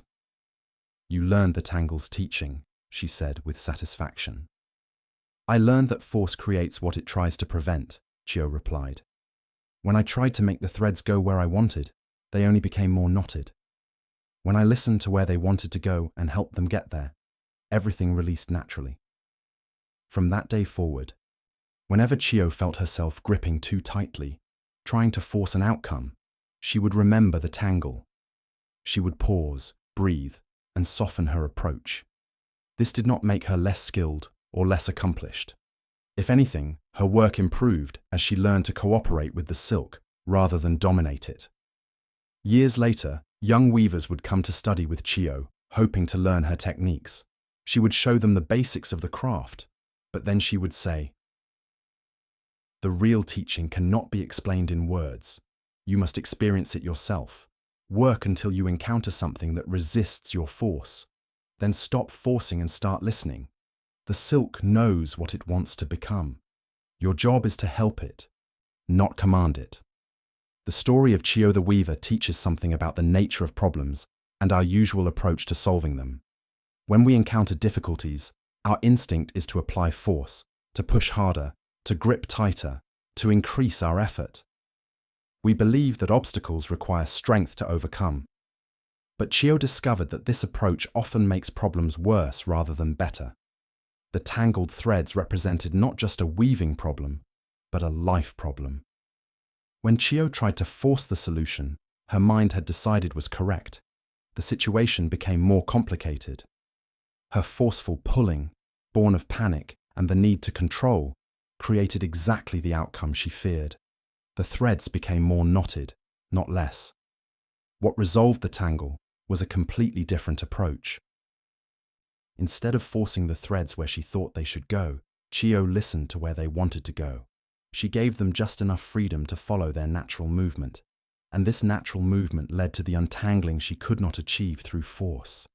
This teaching appears throughout Zen Buddhism in various forms. There is a recognition that reality has its own intelligence, its own way of unfolding, and our forceful attempts to control this unfolding often create resistance. When we push hard against life, life pushes back. When we flow with life's natural movement, problems often resolve themselves with minimal intervention. The difference is subtle but crucial. Chio did not simply abandon the tangle and hope it would fix itself. She worked with it, but with a completely different quality of engagement. Instead of forcing, she listened. Instead of commanding, she cooperated. Instead of gripping tightly to her plan, she remained responsive to what was actually happening. This wisdom applies directly to the challenges of finding rest and sleep.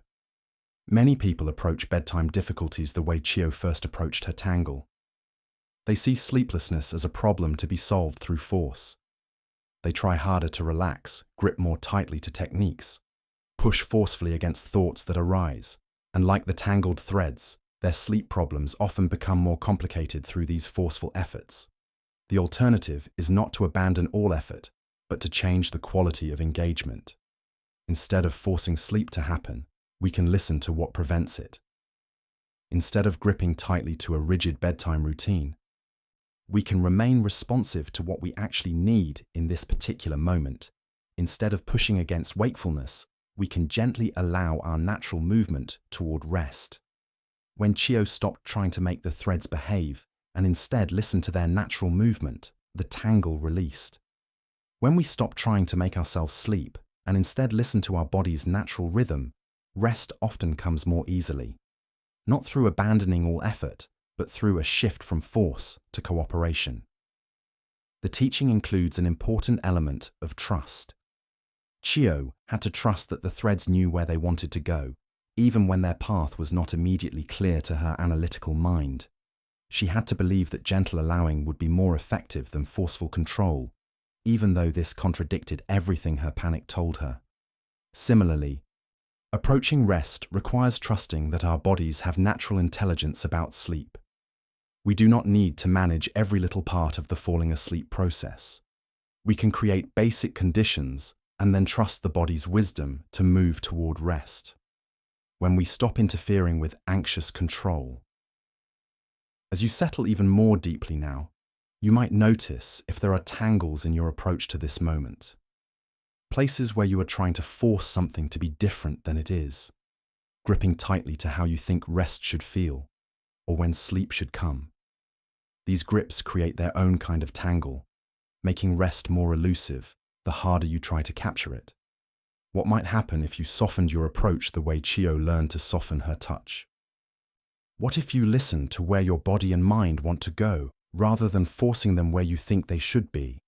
What if you trusted that rest knows how to come, that sleep understands its own arrival, and that your role is not to command, but to cooperate with this natural process? The tangle taught Chio that what appears hopelessly complicated often has a simple solution when we stop forcing and start listening. Your rest tonight might teach you the same lesson. Not through struggle, but through gentle allowing. Not through control, but through trust. Not through force, but through the wisdom of letting go. In a small farming village lived a woman named Tomoko, who had devoted her entire life to her son Kuji. Her husband had died when Kuji was just a baby, and she had raised him alone, working tirelessly to give him every chance. From the time he was small, Tomoko had a clear vision for his future. He would become a scholar, perhaps even a government official. He would bring honor to their family and lift them out of poverty. Tomoko made great sacrifices to support this dream. She sent Kuji to study with the village teacher, even when she could barely afford food. She encouraged him constantly to work hard on his studies. She told him stories about successful scholars and officials, painting pictures of the life he would have. Every decision she made was aimed at helping him achieve what she believed he should become. But as Kuji grew older, it became clear that his heart lay elsewhere. He loved the land. He wanted to be a farmer like his grandfather had been.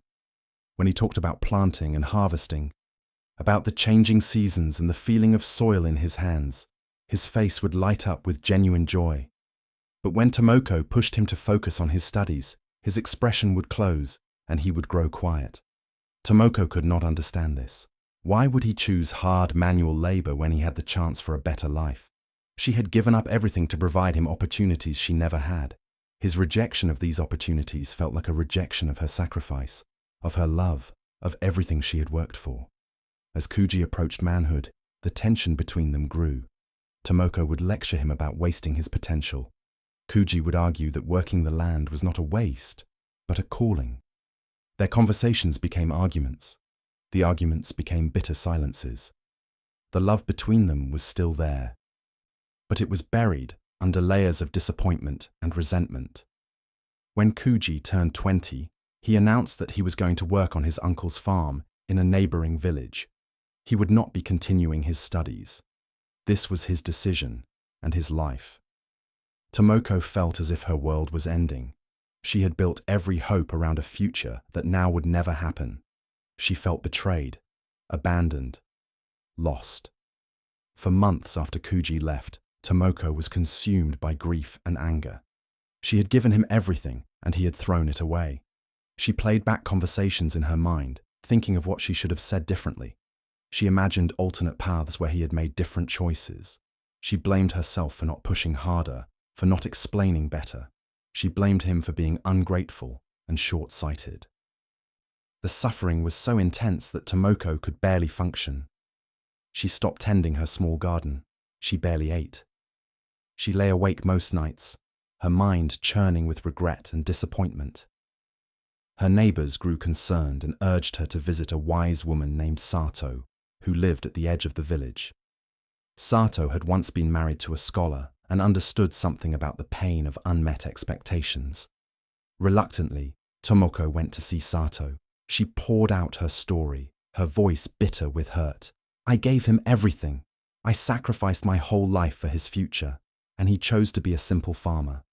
How can I accept this? Sato listened quietly until Tomoko finished. Then she asked a simple question. Who decided what Kuji's life should be? I did, Tomoko said without hesitation. I am his mother. I know what is best for him. Do you? Of course I do. Then why is he farming and not studying? Tomoko felt anger rising.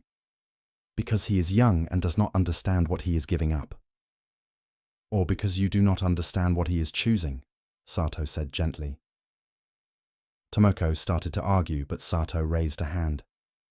Tell me, when you picture Kuji as a scholar, whose happiness are you imagining? His happiness, of course. Are you sure? Or are you imagining your own happiness at having a son who is a scholar? This question stopped Tomoko completely. She opened her mouth to protest, but realized she could not honestly answer. When she pictured Kuji as a successful official, she saw herself feeling proud, respected, proven right in her sacrifices. She saw the life she wanted him to want. But she had never truly asked herself if this was what would make him happy. When Kuji talks about farming, Sato continued, what does his face look like? Tomoko had to admit that her son looked joyful when he talked about working the land. More joyful than he had ever looked when studying. And when you pushed him towards scholarship, what did his face look like? Sad, Tomoko said quietly. Trapped. So, you have been fighting for years to make your son become something that makes him sad and trapped, instead of allowing him to become something that makes him joyful and free. And you call this love? Tomoko felt as if she had been struck. She had thought she was loving her son by pushing him towards success. But what she had actually been doing was trying to force him to fulfill her dreams, her idea of what his life should be. She had been loving an imaginary son, the one who wanted to be a scholar, while rejecting the real son who stood before her. But I wanted him to have a better life than I had, Tomoko said, tears streaming down her face. A better life according to whom? Sato asked. You decided what better meant. You never asked him what it meant to him. Maybe for Kuji, a life close to the land, working with his hands, feeling the sun on his back is the best life possible. Maybe your version of success is his version of imprisonment. Over the following weeks, Tomoko struggled with this realization. Everything she had believed about her love for Kuji, about her sacrifices, about her role as a mother, had to be reconsidered. She had thought acceptance meant giving up on him, admitting defeat. But slowly, she began to see that real acceptance meant loving the son she actually had, not grieving for the son she had imagined. One day, Tomoko traveled to her brother's farm to visit Kuji. She found him in the fields, his face tanned, his hands rough, his expression content in a way she had never seen when he was studying. He looked up, surprised to see her, clearly expecting another argument. Instead, Tomoko said simply, "Tell me about your work. I want to understand what you love about it." The surprise on Kuji's face gradually gave way to cautious hope. He began describing his days, the satisfaction of planting, the miracle of growth, the fulfillment of harvest. As he talked, Tomoko truly listened for the first time. She listened not for what she wanted to hear, not for evidence he was making a mistake, but for who her son actually was. What she heard was a young man who had found his calling, who worked hard and took pride in his work, who was happy. This was not the life she had imagined for him. It was better because it was his life, not hers. "I am sorry," Tomoko said when he finished. "I have been trying to force you to be someone you are not. I thought this was love, but it was just my fear and my own unfulfilled dreams. I see now that you are already exactly what you should be." Kuji's eyes filled with tears. "You really mean that?" "I mean it. I was fighting you because you were not following my path. But it was never my path to choose.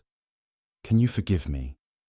The reconciliation between mother and son was gradual but genuine.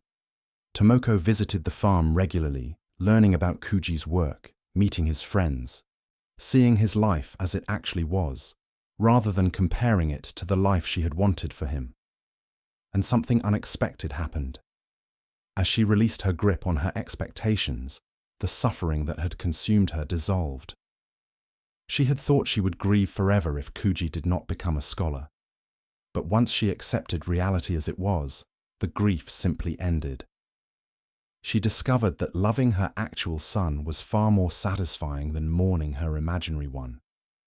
The relationship that had been poisoned by expectations became healthy and close when those expectations were released. Years later, when Kuji married and had children of his own, Tomoko would watch him with his family and feel a peace she had never imagined possible. Her neighbor asked her one day, "Do you ever regret that Kuji did not become a scholar?" Tomoko smiled. "I used to think I was fighting for his happiness, but I was actually fighting against it. The moment I stopped trying to change him into what I thought he should be, I discovered I already had what I wanted most, a son who is happy, healthy, and living a life true to himself. What more could a mother want?" The story of Tomoko and her son touches on a source of suffering that Zen Buddhism addresses directly: the pain that comes from wanting reality to be different than it is. Tomoko was not a bad mother or a selfish person. She genuinely believed she was acting in her son's best interest, but she had confused her vision of what was best with what actually was best. She had created an image of her son's ideal life and then suffered when reality did not match that image. This pattern appears in countless forms throughout our lives. We have ideas about how our relationships should be, how our careers should unfold, how our health should be, how our lives should look. When reality does not conform to these ideas, we suffer.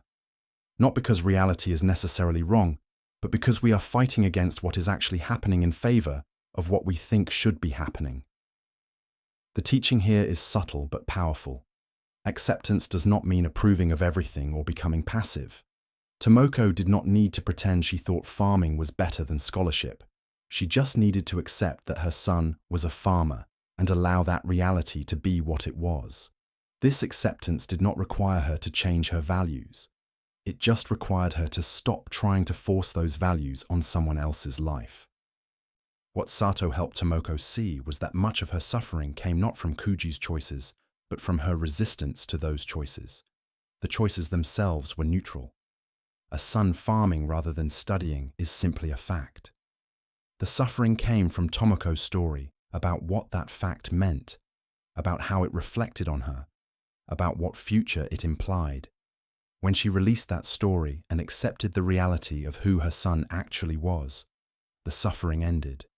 Not gradually, not through long processing, but almost immediately. The suffering had been maintained entirely by her resistance to reality. When the resistance stopped, so did the suffering.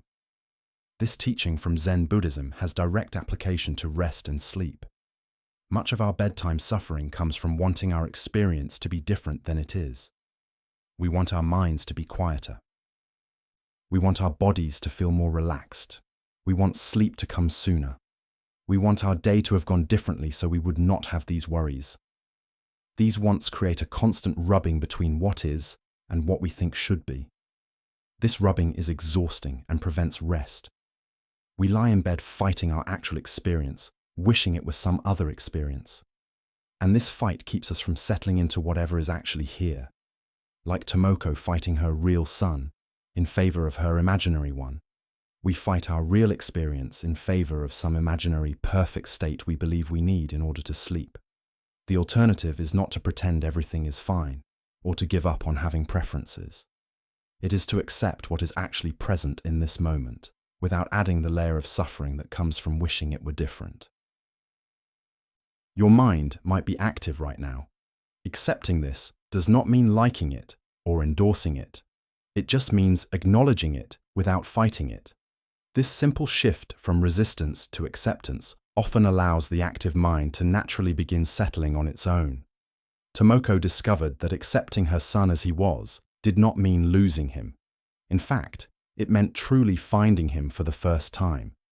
Similarly, accepting your experience as it is does not mean staying stuck in that experience forever. It often means creating the conditions for natural change. When we stop fighting sleeplessness, sleep often arrives. When we stop resisting our active mind, the mind often quiets. Not always, but often enough to notice the pattern. As you continue settling more deeply, notice what you might be resisting about this moment. What do you want to be different? What should your experience be instead of what it is? These wants create suffering, not because your preferences are wrong, but because they put you at war with reality. And reality, like Kuji choosing his own path, will be what it is, regardless of how much we fight it. What might happen if you practice Tomoko's hard-won wisdom?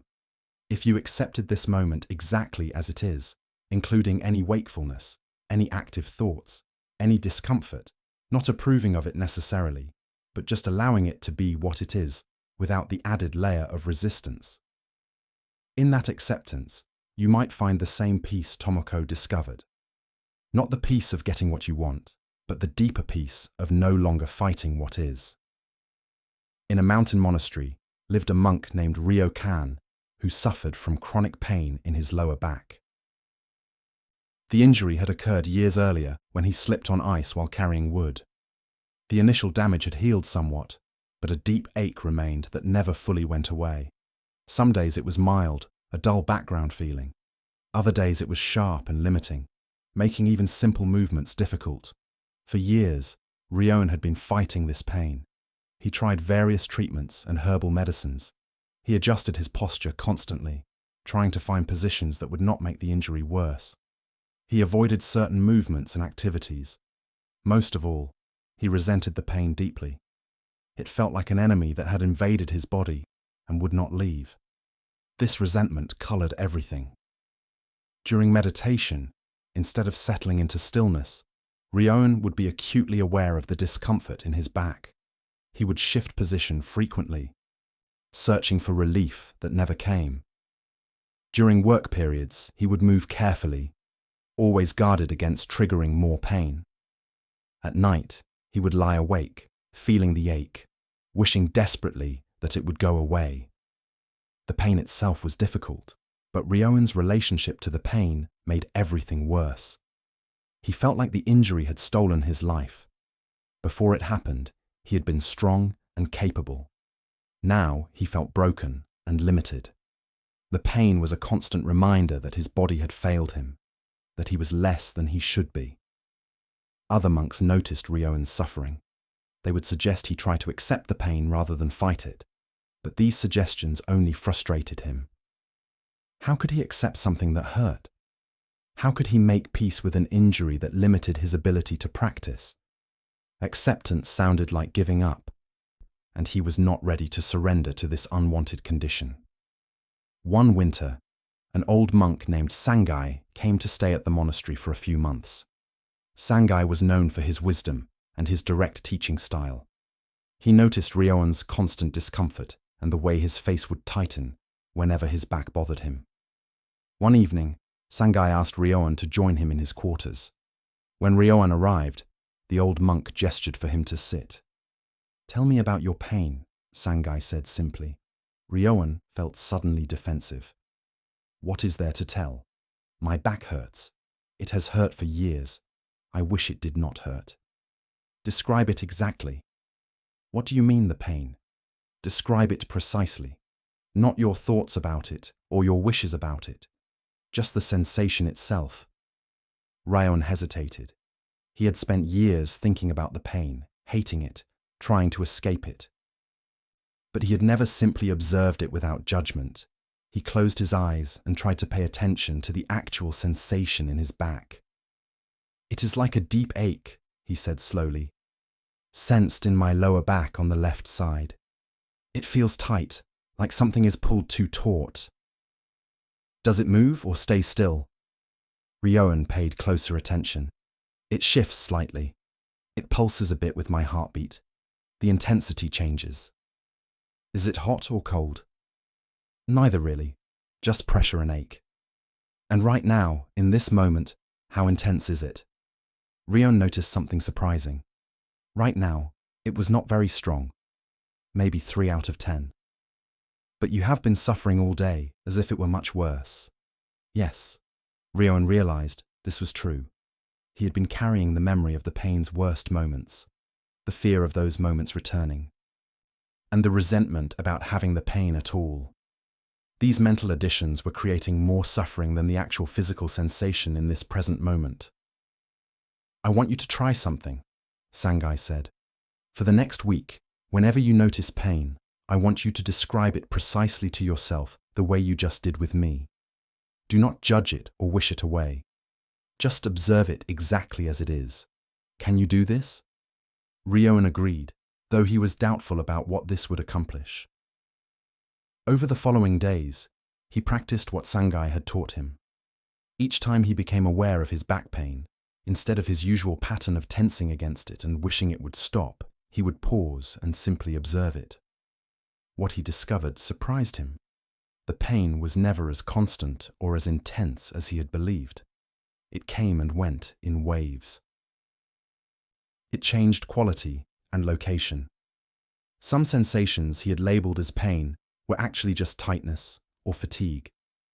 And when he observed the pain without fighting it, the suffering that normally came with the pain was much less intense.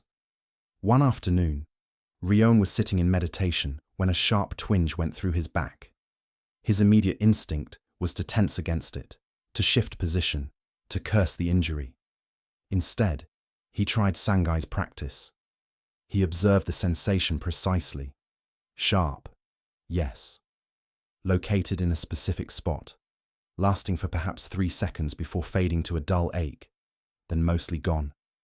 The sensation was unpleasant, but when Ryoan did not add his usual layers of resentment, fear, and resistance, it was just a sensation, unpleasant but manageable, and more importantly, temporary. It came, peaked, and passed. He did not need to make it mean anything about his life or his worth or his future. When Ryoan met with Sangai again, he tried to explain what he had discovered. "The pain has not gone away, but somehow it matters less. I am not fighting it constantly, so I have more energy for other things." "Tell me," Sangai said, "what is the difference between pain and suffering?"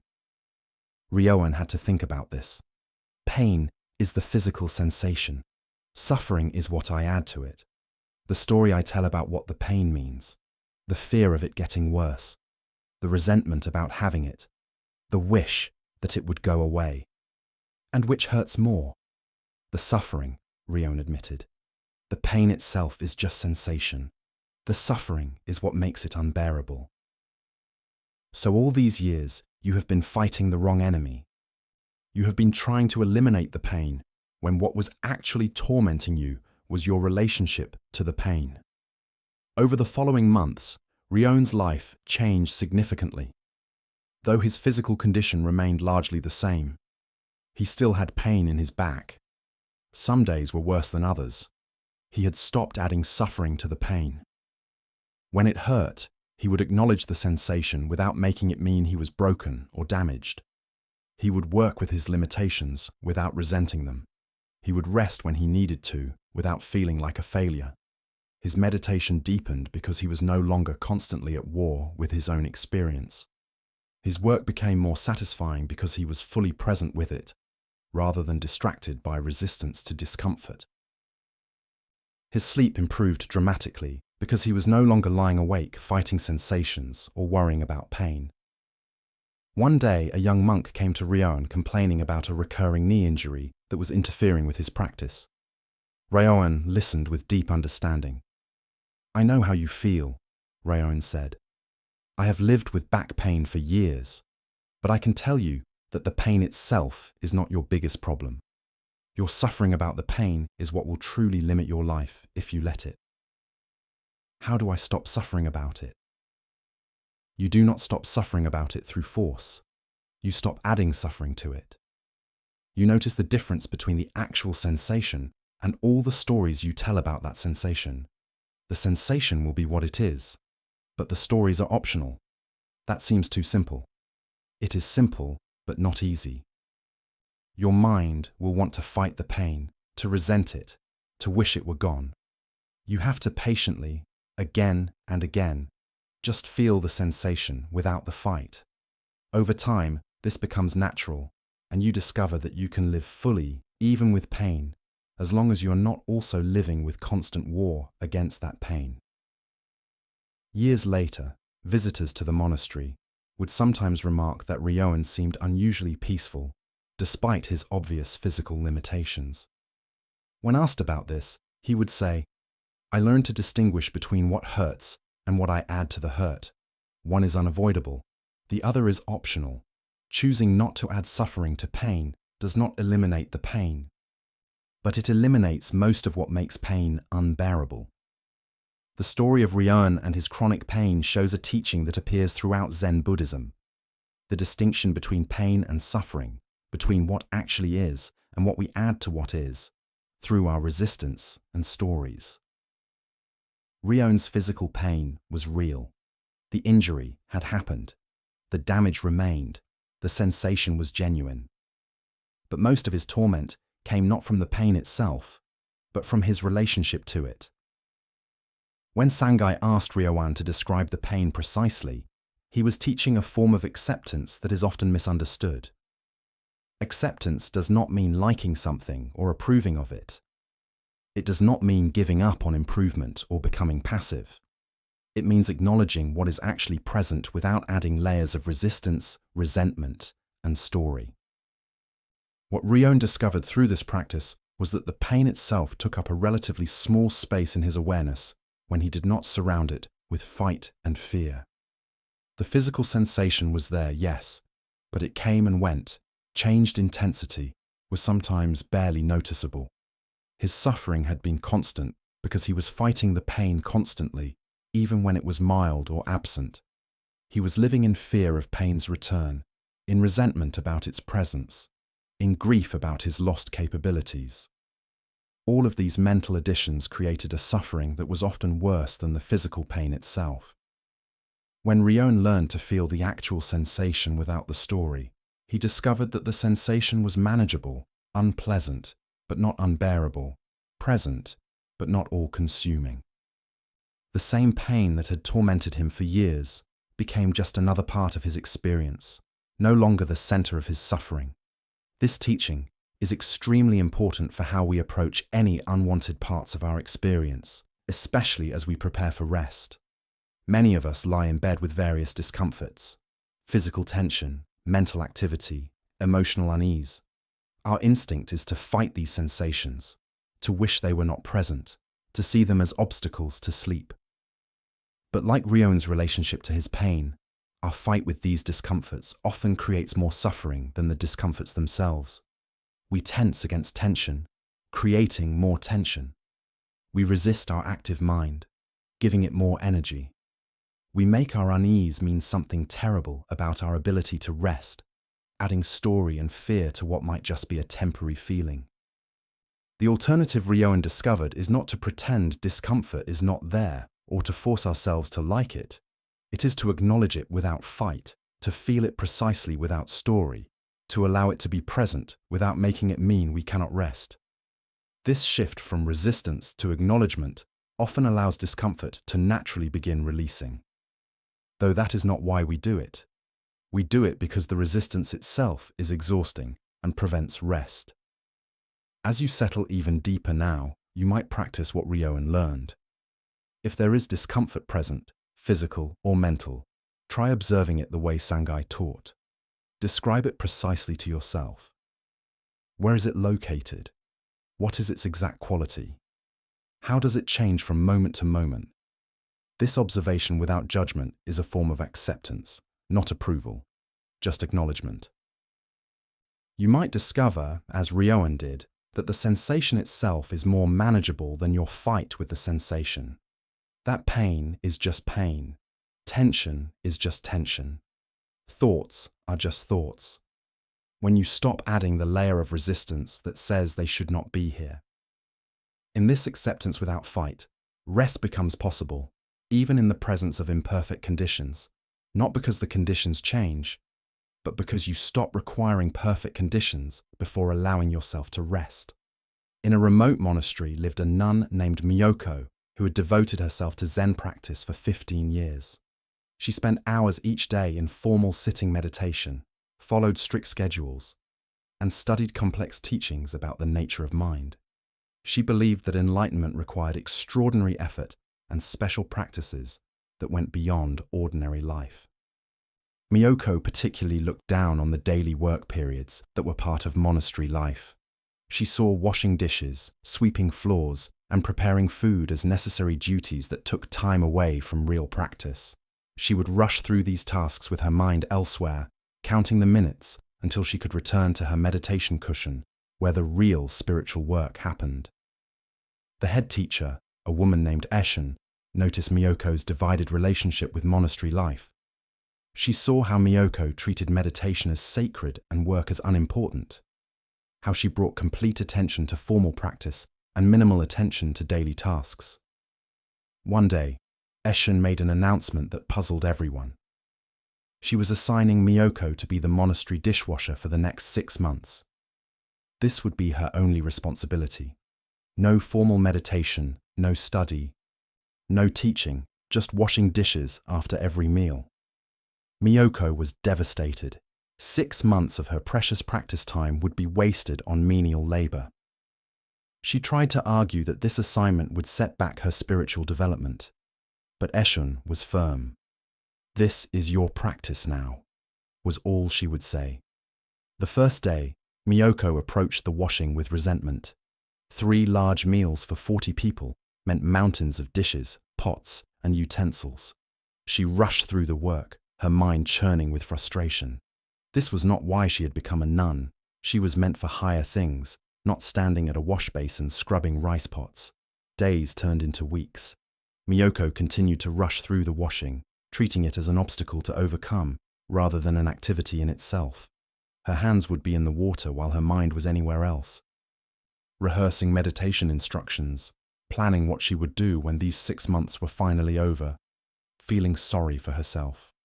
About 6 weeks into her assignment, Miyoko was washing the breakfast dishes when she noticed something. Her hands were red and sore from the hot water and repeated scrubbing, but she had not really been aware of this until now. She had been so busy being elsewhere mentally that she had not noticed her body's experience. For the first time, she actually paid attention to what washing dishes felt like.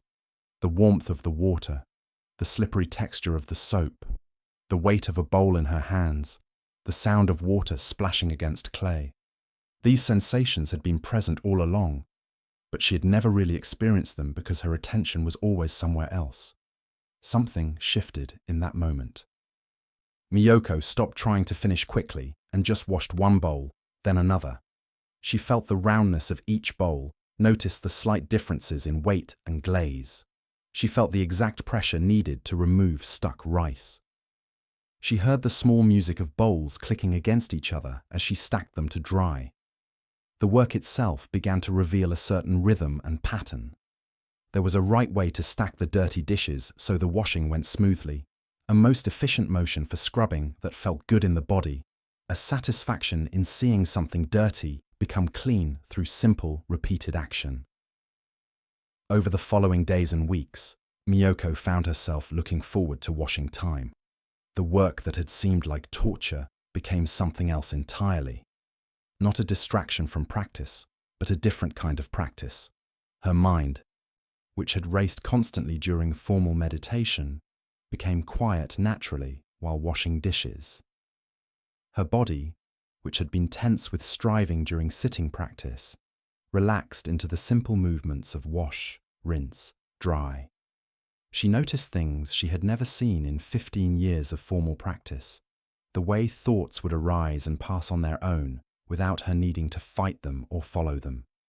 The simple satisfaction of completing one task before moving to the next. The way being fully present with something simple and repetitive created a kind of peace that all her elaborate practices had never quite achieved. One day while washing after the noon meal, Miyoko had a sudden, profound realization. She had been searching for something extraordinary through her meditation practice, believing that enlightenment was a special state she needed to achieve through special methods. But what if it was not extraordinary at all? What if it was right here in the ordinary act of washing a bowl? Not the idea of washing or the spiritual importance of washing, but just the simple, direct experience of hands in water, bowl being cleaned. In that moment, the bowl in her hands was the entire universe, not as a poetic thought, but as a direct experience. There was no Miyoko separate from the washing. There was just this moment of washing happening, complete in itself, requiring nothing more. When Miyoko went to see teacher Aishun that evening, she could not find words for what had happened. Finally, she just said, "I understand now why you gave me this assignment." Aishun smiled. "Tell me what you understand." "I understand that I have been making practice complicated because I thought spiritual awakening had to be something special and difficult. But washing dishes with full presence is the same practice as sitting meditation, maybe deeper because there is no goal, no sense that I am doing something spiritual, just washing because dishes need to be washed." "And where is enlightenment?" Aishun asked. Miyoko held up her work-roughened hands. "In these hands, in this water, in this bowl, it has been here all along. I was just too busy looking for something extraordinary to notice it." When Miyoko's 6 months of dishwashing ended, Aishun asked if she wanted to return to the regular schedule of formal practice. Miyoko thought about this carefully. "I would like to continue washing dishes," she said. "But now I see it as the same as any other practice. Whether I am sitting in meditation, or washing bowls, or sweeping floors, the practice is the same. Bringing full attention to this moment, this action, without adding the mental complexity of trying to achieve something special." Over the years that followed, Miyoko became known not as a great meditator or scholar, but as someone whose presence had unusual depth and simplicity. Visitors to the monastery would sometimes ask her for teachings, and she would bring them to the wash basin. "This is all I can teach you," she would say, handing them a bowl to wash. "If you can bring your full attention to washing this bowl, you will understand everything you need to know. If you cannot, then no amount of meditation or study will help you." When students would protest that this seemed too simple, that surely there must be more to spiritual practice than washing dishes, Miyoko would smile. There is both more and less. More in the sense that every single moment of your life is practice, not just the ones you label as spiritual. Less in the sense that all the complexity you think is required is just your mind making simple things difficult. The story of Miyoko and the dishes reveals a teaching that sits at the heart of Zen Buddhism. The extraordinary is not separate from the ordinary, but found within it. Miyoko spent 15 years searching for something special through elaborate practices, never seeing that what she sought was present in the simple acts she was rushing through in order to get to her real practice. The dishwashing assignment from teacher Aishun was not a punishment or a test of obedience. It was a direct pointing to where awakening actually exists, not in special states achieved through special methods, but in the direct, uncomplicated experience of whatever is happening right now. Washing a dish, taking a breath, feeling water on your hands. These simple experiences are complete in themselves. They do not need to be changed into something else, or used as stepping stones to some future realization. What changed for Miyoko was not the activity itself, but her relationship to it. When she was rushing through dishwashing to get to meditation, both the washing and the meditation were incomplete. She was never fully present anywhere, because she was always trying to be somewhere else. When she finally brought full attention to the washing itself, not as a way to anything but as a complete experience, she discovered the peace she had been seeking through all her elaborate practices. This teaching confronts our usual approach to spiritual development and self-improvement. We believe that growth requires adding more techniques, more knowledge, more practices, more effort. But Miyoko's breakthrough came through subtraction. She stopped adding the mental layer of trying to achieve something and returned to simple, direct experience of what was already present. The same pattern appears in how we approach rest and sleep. We treat sleep as something that requires special preparation and technique. We distinguish between the important activity of sleeping and the ordinary activities of the day. We bring complexity and effort to something that is actually simple and natural. What if rest is like dishwashing for Mayoko? Not something requiring elaborate preparation, but something available in the simple act of lying down when tired. Not a special state we must achieve through technique, but a natural process that happens when we stop adding complexity. Not separate from ordinary life, but woven through every moment we are willing to be present with what is actually here. The teaching suggests that we already know how to rest. We have been doing it since we were infants, but we have learned to make it complicated through our gathered ideas about how it should be done, our goals for how we should feel, our judgment of whether we are doing it right. If we could set aside this complexity, even temporarily, and return to the simple, direct experience of tiredness and rest, we might find what Miyoko found at the wash basin. As you continue settling, you might notice what complexity you are adding to this simple moment. Are you trying to achieve something special called perfect relaxation? Are you treating rest as a stepping stone to sleep rather than complete in itself? Are you labeling this moment as unimportant compared to some future moment when you will actually be asleep? These additions create the same division that Mayoko experienced between washing and meditating. They prevent you from being fully present with the experience you are actually having right now.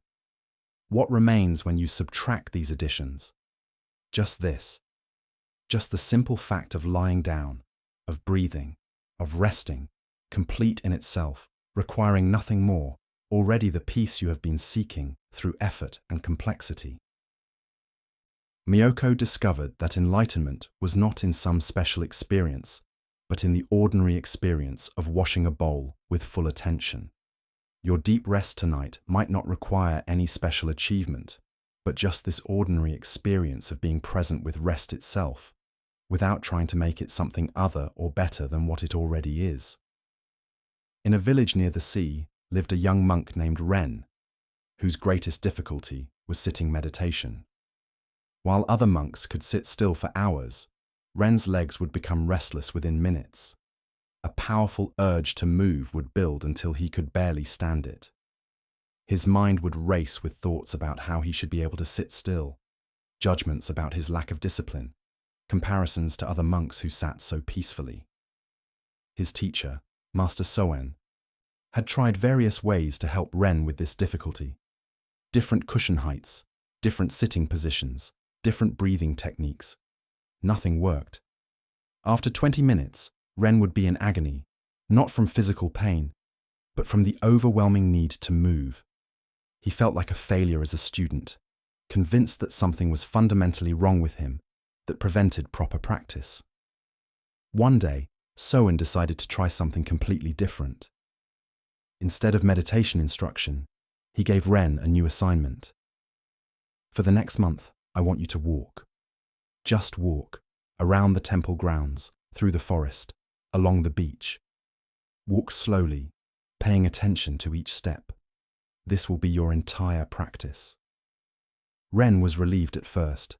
Anything was better than the torture of sitting still, but he also felt ashamed. Walking meditation was what they gave to beginners or to people who could not handle real practice.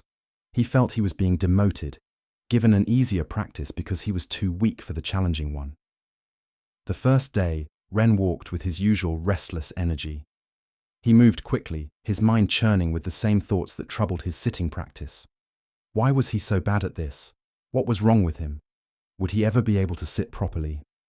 The walking felt like busyness, just movement to fill time, not real practice. But as days passed and Ren continued walking for hours each day, something began to shift.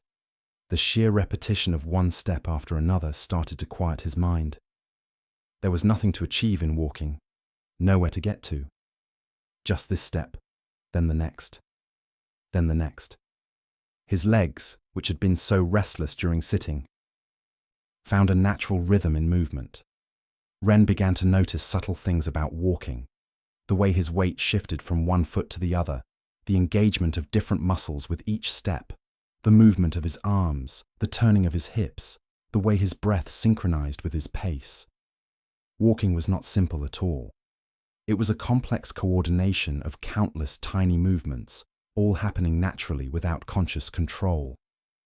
After about 2 weeks, Ren was walking along the beach when he became aware of something unexpected. Despite being in motion, there was a quality of stillness within him. His body was moving, but at the center of his awareness, something was completely still. It was like the eye of a storm, peaceful while everything around it moved. This discovery fascinated him. He had thought stillness was something that happened only when sitting motionless. But here was stillness present even while walking. The movement did not disturb the stillness. The stillness did not prevent the movement. They existed together, not in conflict, but in harmony. Ren began exploring this quality of mobile stillness. He found he could walk faster or slower, and the internal stillness remained. He could walk on rough ground or smooth paths, uphill or downhill, and that centered quietness stayed constant.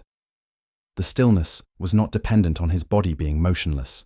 It was something deeper, something that could include motion within itself. One day, Master Soen joined Ren on his walking practice. They moved together in silence along the forest path.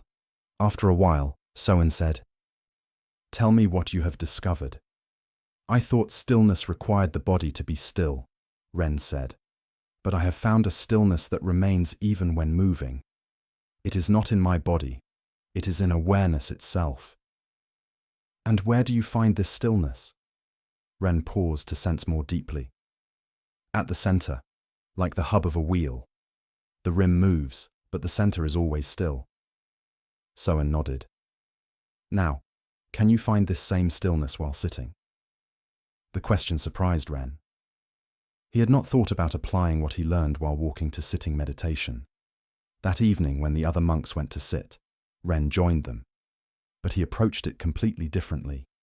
Instead of trying to force his body to be still and fighting his restless energy, he brought the centered awareness he had found while walking. His legs still wanted to move. But now, instead of seeing this as a problem to overcome, Ren simply noticed the sensation of wanting to move from that still center. The urge was there, like a wave passing through, but the stillness that observed the urge was not disturbed by it. He did not need to act on the urge or suppress it. He could just let it be there. A sensation among sensations, not a command he had to obey. For the first time, Ren sat for an entire meditation period without struggling. His body was still, but only because he was not fighting his natural energy. He had found the place that remained centered regardless of what his body wanted to do. The stillness he had discovered while moving was available while sitting, not as something he achieved, but as something he recognized was already there. After meditation, Soen asked him how it went. "I finally understand," Ren said. "I was trying to create stillness by forcing my body not to move. But stillness is not about the body. It is about awareness. When I rest in that centered awareness, my body naturally settles. And when it wants to move, that is fine too, because the stillness is not disturbed by movement." "So you needed to learn about stillness through movement before you could find it in motionlessness," Soen observed. "Yes, if I had just kept trying to sit, I would have kept fighting my nature. By allowing myself to move and finding stillness within movement, I discovered that stillness is not the opposite of movement. It includes movement within itself." Over the following months, Ren continued to practice both walking and sitting meditation, but now there was no division between them in his mind. Both were explorations of the same centered awareness. Sometimes he would walk, sometimes sit, sometimes just stand still and feel the quality of stillness that was always present regardless of what his body was doing. Other monks who struggled with restlessness during meditation would sometimes ask Ren for advice. He would tell them, "Do not fight your energy or your impulse to move. Find the stillness that is not disturbed by these impulses. It is like a clear sky that is not changed by the weather passing through it. The impulses to move are weather. The stillness of awareness is the sky. Learn to rest as the sky rather than identifying with the weather." When people would ask how to find this stillness, Ren would say, "Try walking meditation. First move, but bring full attention to the movement. notice that even while moving, something in you is not moving. Something is simply observing the movement with perfect steadiness. That is the stillness I am talking about. Once you find it while moving, you can recognize it while sitting or standing or doing anything at all.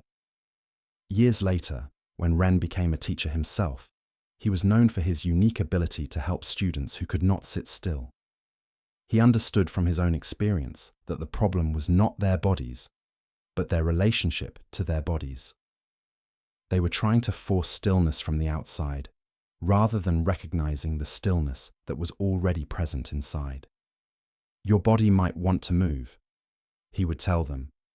That is fine. Bodies have energy and impulses, but you are not just your body. You are the awareness that knows the body wants to move. Rest in that awareness. From there, you can let the body be still or let it move. And either way, you remain centered in the stillness that is never disturbed. The story of Ren and his discovery of stillness within movement reveals a teaching about the nature of inner peace. Most of us believe that peace requires the absence of movement, difficulty, or challenge. We think we can only be calm when conditions are calm. But Ren discovered that true stillness is not disturbed by outside circumstances or even by our own inner restlessness. What Ren learned through walking was that stillness is not a state we create through force or control. It is a quality of awareness itself. Just as the hub of a wheel remains motionless even when the rim spins rapidly, the center of our awareness remains still, even when our bodies, minds, or circumstances are in motion. This teaching has deep meaning for how we understand peace and rest. We often wait for perfect conditions before allowing ourselves to feel peaceful. We think we need our minds to be completely quiet, our bodies to be perfectly relaxed, our circumstances to be just right. But this approach means we are always waiting for peace rather than recognizing the peace that is already here at the center of our experience. Ren's struggle with sitting meditation came from trying to force his body into a state that felt unnatural to it. His energy wanted to move, and he was fighting that natural impulse because he believed stillness required motionlessness.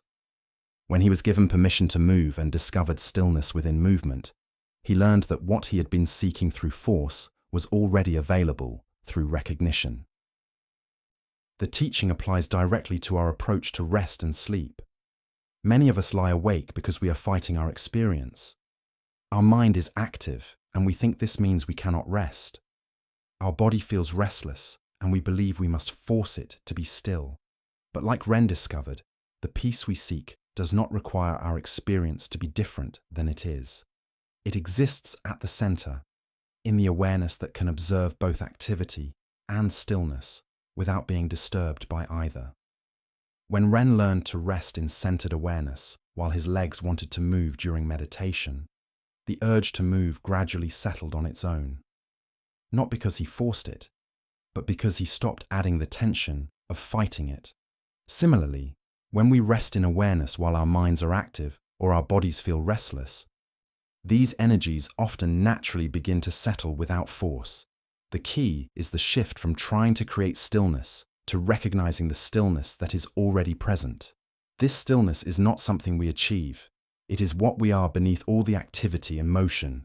Like the hub of the wheel that Ren described, it is the unmoving center around which everything else revolves. As you rest even more deeply now, you might sense this center that Ren discovered, not by trying to create it, but by noticing that something in you is observing all your experience without being caught up in it. Your mind might be somewhat active. Your body might have sensations or impulses. But the awareness that knows these things is itself calm, steady, unmoved by what it observes. This is the stillness that Zen Buddhism points to. Not the stillness of forced suppression or rigid control, but the natural stillness of awareness itself. When you rest in this awareness, rather than trying to control your experience, you might find that rest deepens naturally. Not because you made it happen, but because you stopped preventing it through the effort of trying to force conditions that you thought you needed before allowing yourself to rest. Ren's discovery transformed his practice by showing him that stillness and movement are not opposites, but complementary parts of a larger whole.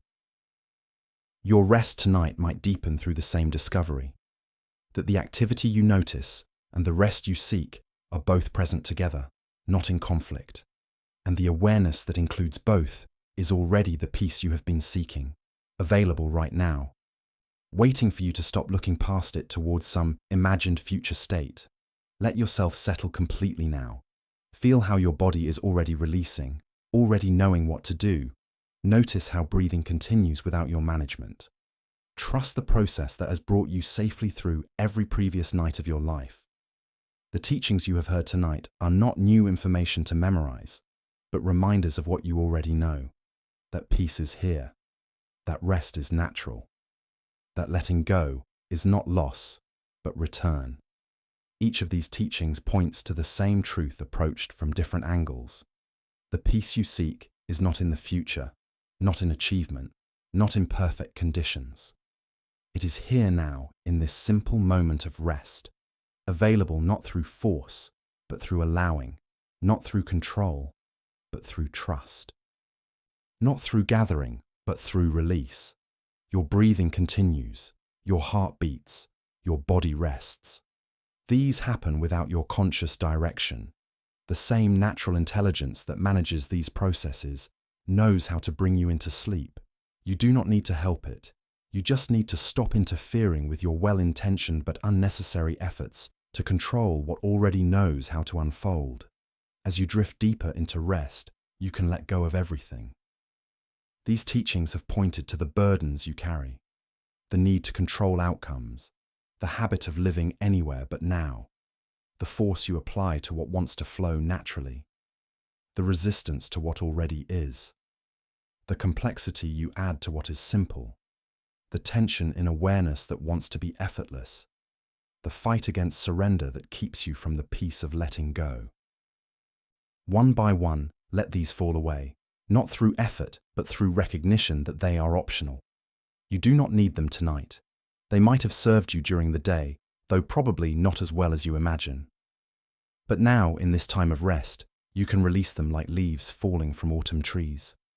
Gently, naturally, without force or drama, just letting go, because it is time to let go. The Zen teachings you have received tonight are complete, not because you understand everything or remember every detail, but because understanding and memory are not what transform us. Presence transforms us. Trust transforms us. Release transforms us. You have practiced all three tonight through simply listening, breathing, settling.